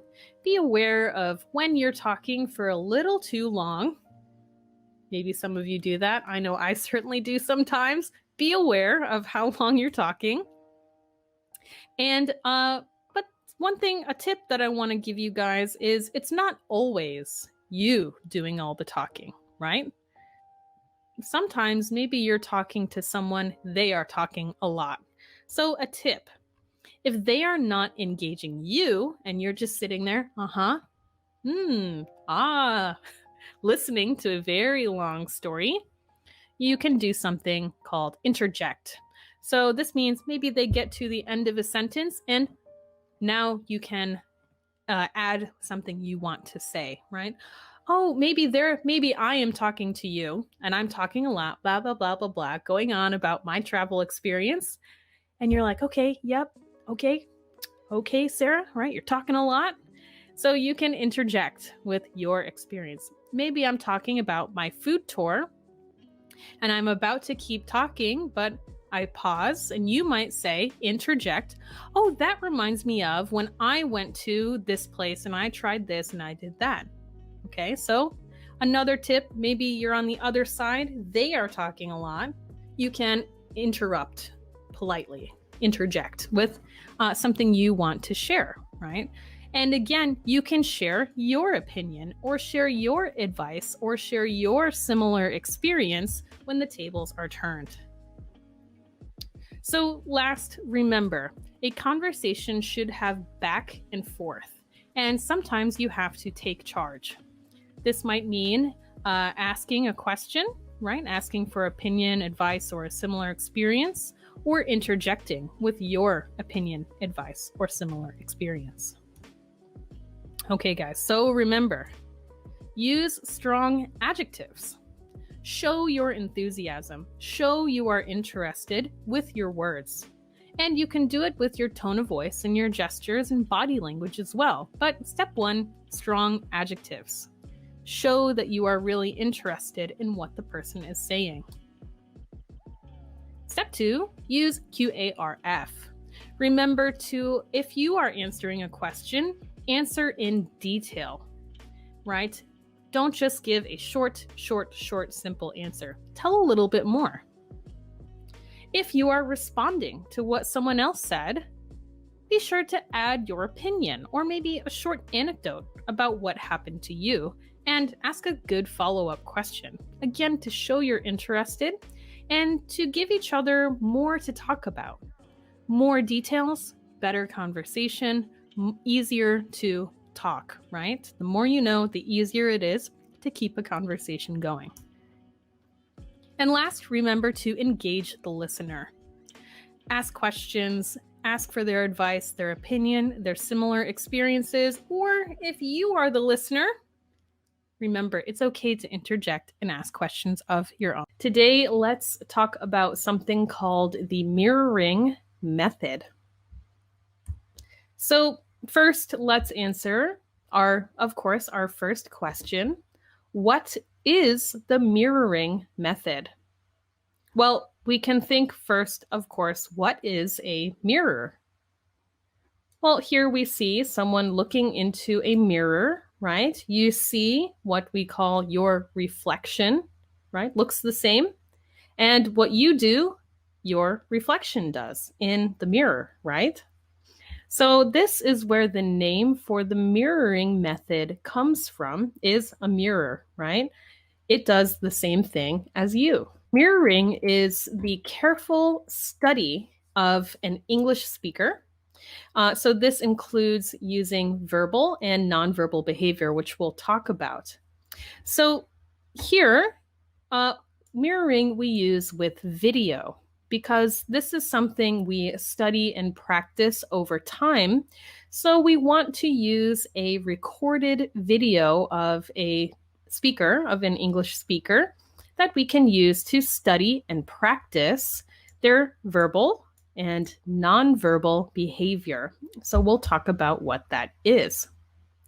So you watch a video of an original model English speaker, and as you watch, you practice mirroring or repeating exactly what the speaker is doing. This includes verbal behavior, so speaking and the way the person is speaking, and nonverbal behavior. So this is body language. Maybe this means their facial expressions. It can help to look at someone's mouth for pronunciation, what they do with their hands, what facial expressions they make, and so on. So why should you mirror? Why is this a useful strategy? You can improve many different areas of your language learning by doing something like mirroring. So by watching, studying, and repeating native speakers or just good speakers of English, you can improve things like your rhythm.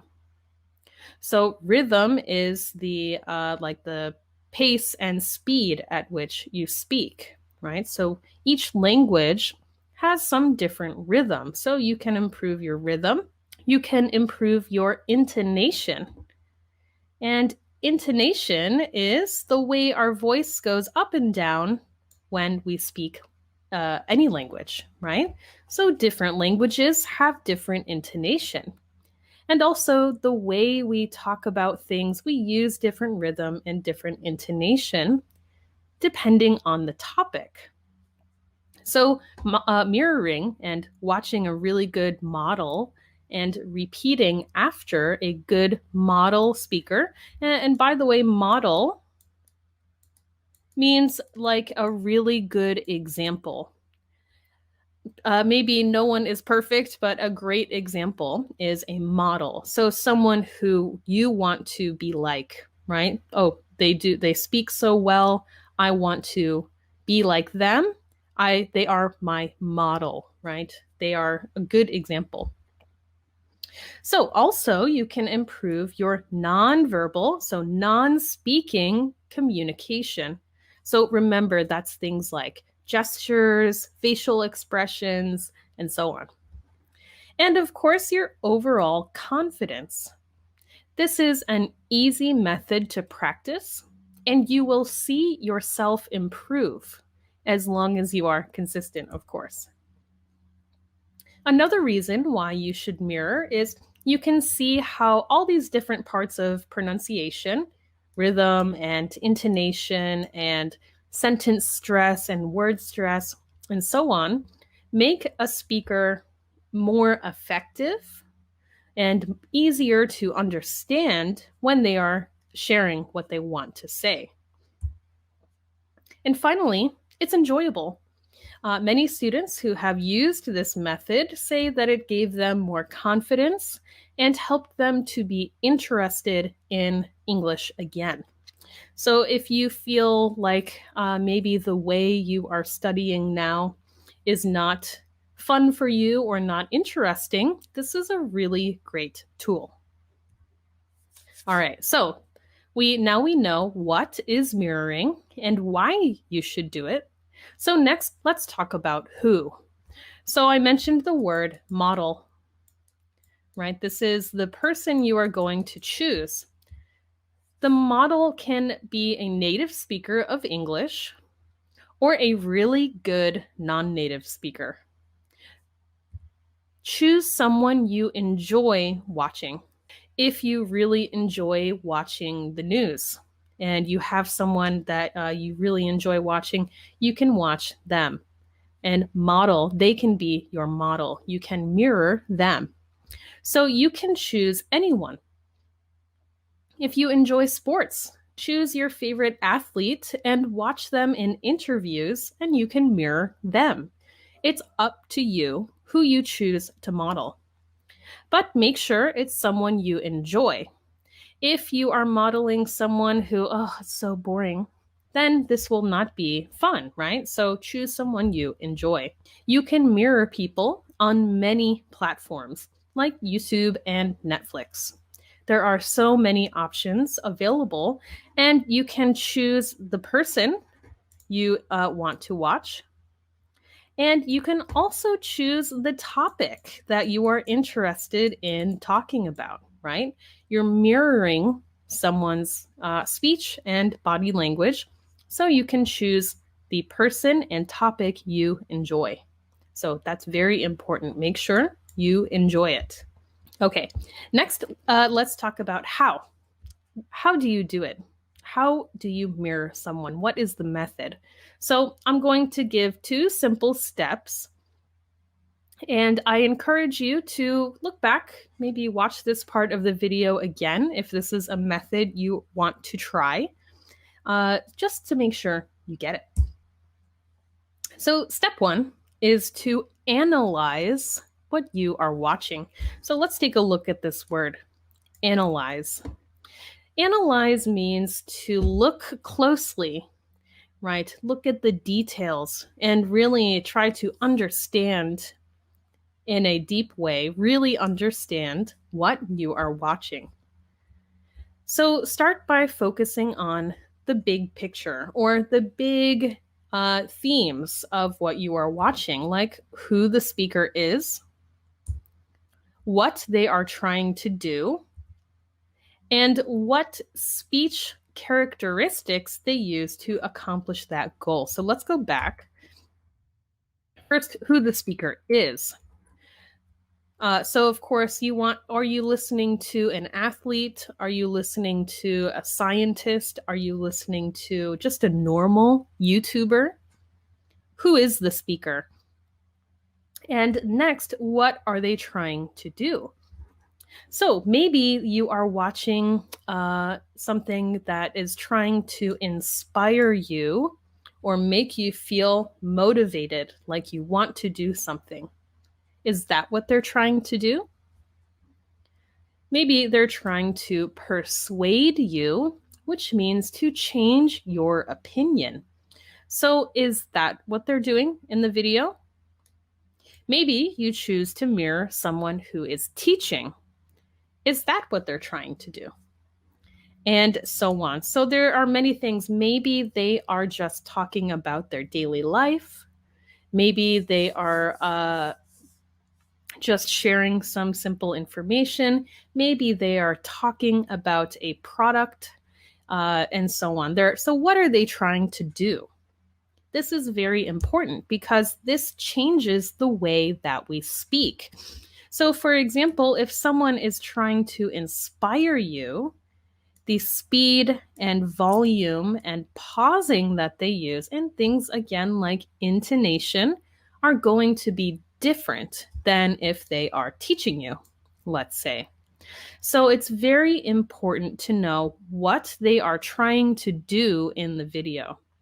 Is it to inspire you? Is it to teach you? Is it informal, which means maybe just casual, or maybe just talking about like a vlog or something, talking about their daily life like they would talk to a friend? And how are they speaking? So this is step one. Analyze. Look closely, right? Who are they? What are they trying to do? And what do you notice about the way they are speaking to do that thing? So, for example, when you listen to me, maybe you notice what is the purpose of this video? Well, of course, it's to teach you about this method. So you might notice my speed is slow and clear. My volume is normal, right? Not too loud, not too quiet. And I pause often to make sure that you can understand. So these are some different characteristics or qualities or traits when someone is trying to teach, right? So you know why you are watching me, you know who I am, what I'm trying to do, and you can hear my speech is different than if I was trying to inspire you or persuade you or talk about my daily life, right? Okay, so step one, analyze what you are watching. Who is it? What are they trying to do? And how are they speaking to do that? If they are teaching, how are they speaking to teach? Okay, the second step is to continue to analyze, but in this, we're going a little bit deeper. So let's change that to, oh, where'd my mouse go? There we go. Analyze more deeply what you are listening to, okay? So maybe it is a 10-minute video. Well, you probably cannot use this method for the entire 10 minutes at one time. Maybe choose a short segment, maybe something like 15 to 30 seconds of the model's speech, and focus on their stress, right? That the way that they emphasize certain words in their sentence, their rhythm, their intonation, or maybe these are areas that you are very good at. So focus on your area of need. Maybe you really want to work on your body language, for example, or you want to work on putting it all together and speaking more fluently with good flow and so on. So focus on your area of need for a small section of the model's speech. Then you are going to spend time practicing it for memorization. This is another reason why it's good that it's very short, right? We don't want to memorize 10 minutes of speech and body language. That's very hard. Maybe you could do the whole thing eventually in small sections, but just choose something small. And if 15 seconds is too long for you, you can do even shorter than that. You can do one sentence, right? So start with something easy for you. So first, spend time practicing it just for memorizing the words, the intonation, the rhythm. And then slowly add those nonverbal gestures, movements, and facial expressions to fully mirror the model. So this is mirroring, right? So we're going to choose the person that we want to model, analyze or really look and listen very closely to their speech and what they are trying to do with their speech.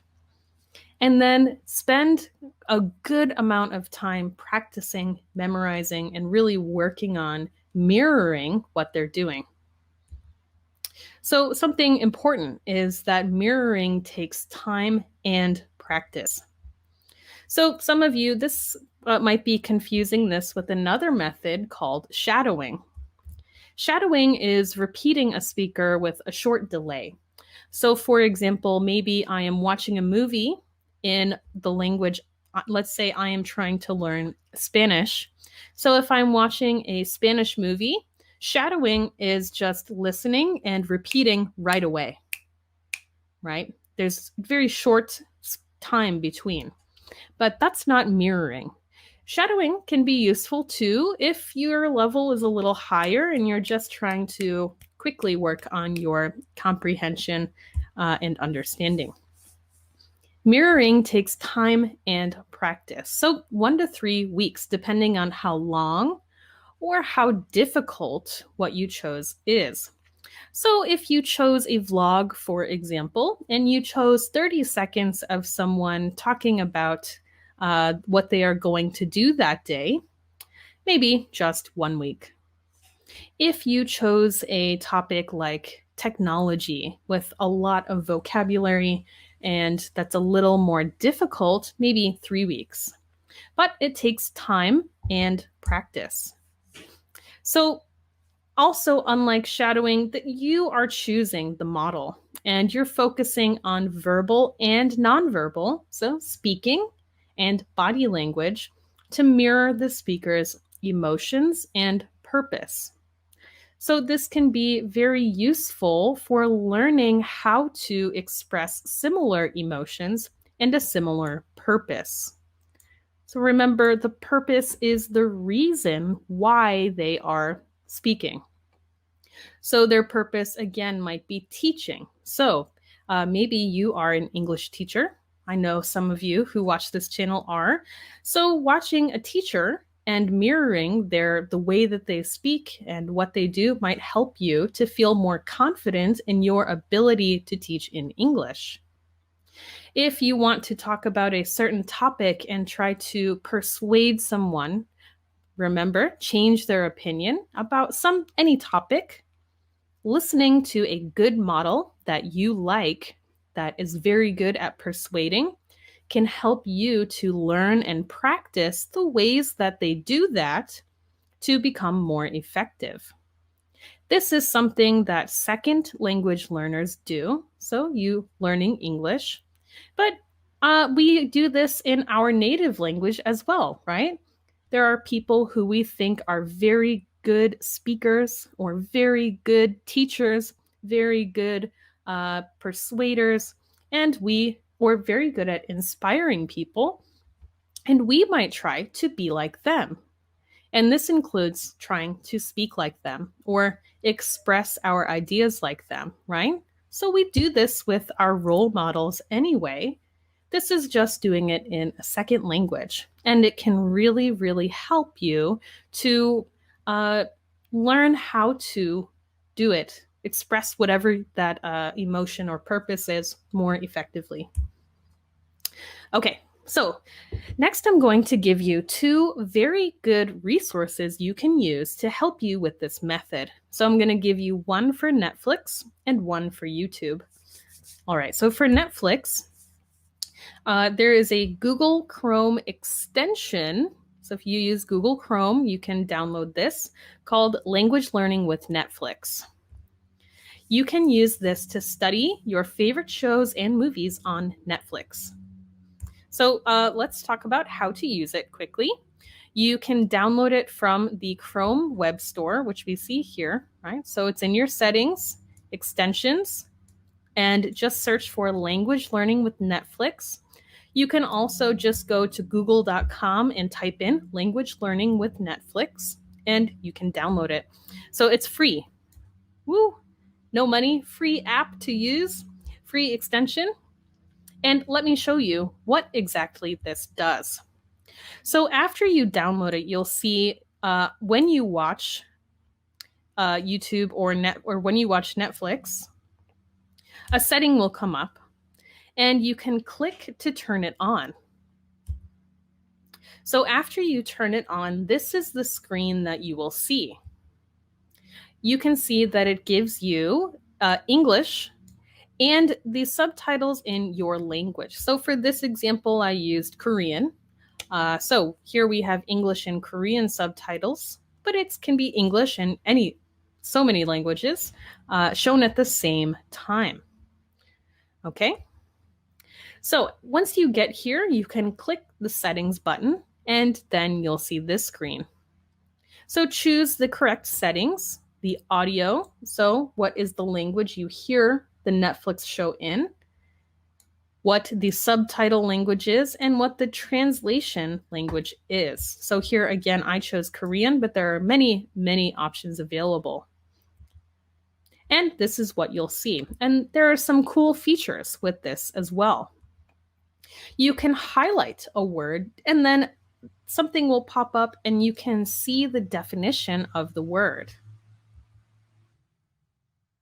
You can click this little play button here to repeat the sentence and listen again. This is very good for shadowing, or if you want to really just listen, right? You can do short 15 to 30 seconds, also very good for studying mirroring as well. So click that button to listen again. Then if you see the sentence here, you can even hover over or put your mouse over the word, right? So let's say your mouse is here. This screen will pop up and give you definitions and some examples of how it's used in the show that you're watching. So you can listen to just one word. You can listen to a whole sentence. You can even just click the word and hear the pronunciation again and again and see the translation in your language. So I think this is a very cool tool. And if you want, you can click this button over here, turn this AP on to stop the video after each sentence if you want to study hard and really listen again and again. So again, this is called Language Learning with Netflix. This is a really great way to study with a show or a movie that you like. And also, the last thing here is you can click this star button to save the phrase. So you'll be able to see it again in the future, and this really helps to organize your learning. So that's for Netflix. There's another one called Dual Subtitle for YouTube. So same, you can find this on the Google Chrome store. It's also free, and it's called YouTube Dual Subtitle. So it's the same idea, right? You download it, you go to YouTube, and then you can choose the subtitles two at the same time that you want to see on YouTube. So the Netflix one is a little better. You can click the words, but here at least with so many YouTube videos, you can see two subtitles at the same time. So I encourage you to use this to study your favorite YouTube channels. And if the person you want to mirror is on YouTube, this can be a really great way of understanding what they are saying and what their purpose is, right? So as you read in your native language, they're trying to persuade me. Oh, they're trying to make me buy something. Oh, they're trying to teach me, right? So having these subtitles can help you to understand and analyze what they are saying and then go ahead and begin your mirroring study. So, as I said, this extension is similar to language learning with Netflix, but for YouTube. So I encourage you guys to use these well.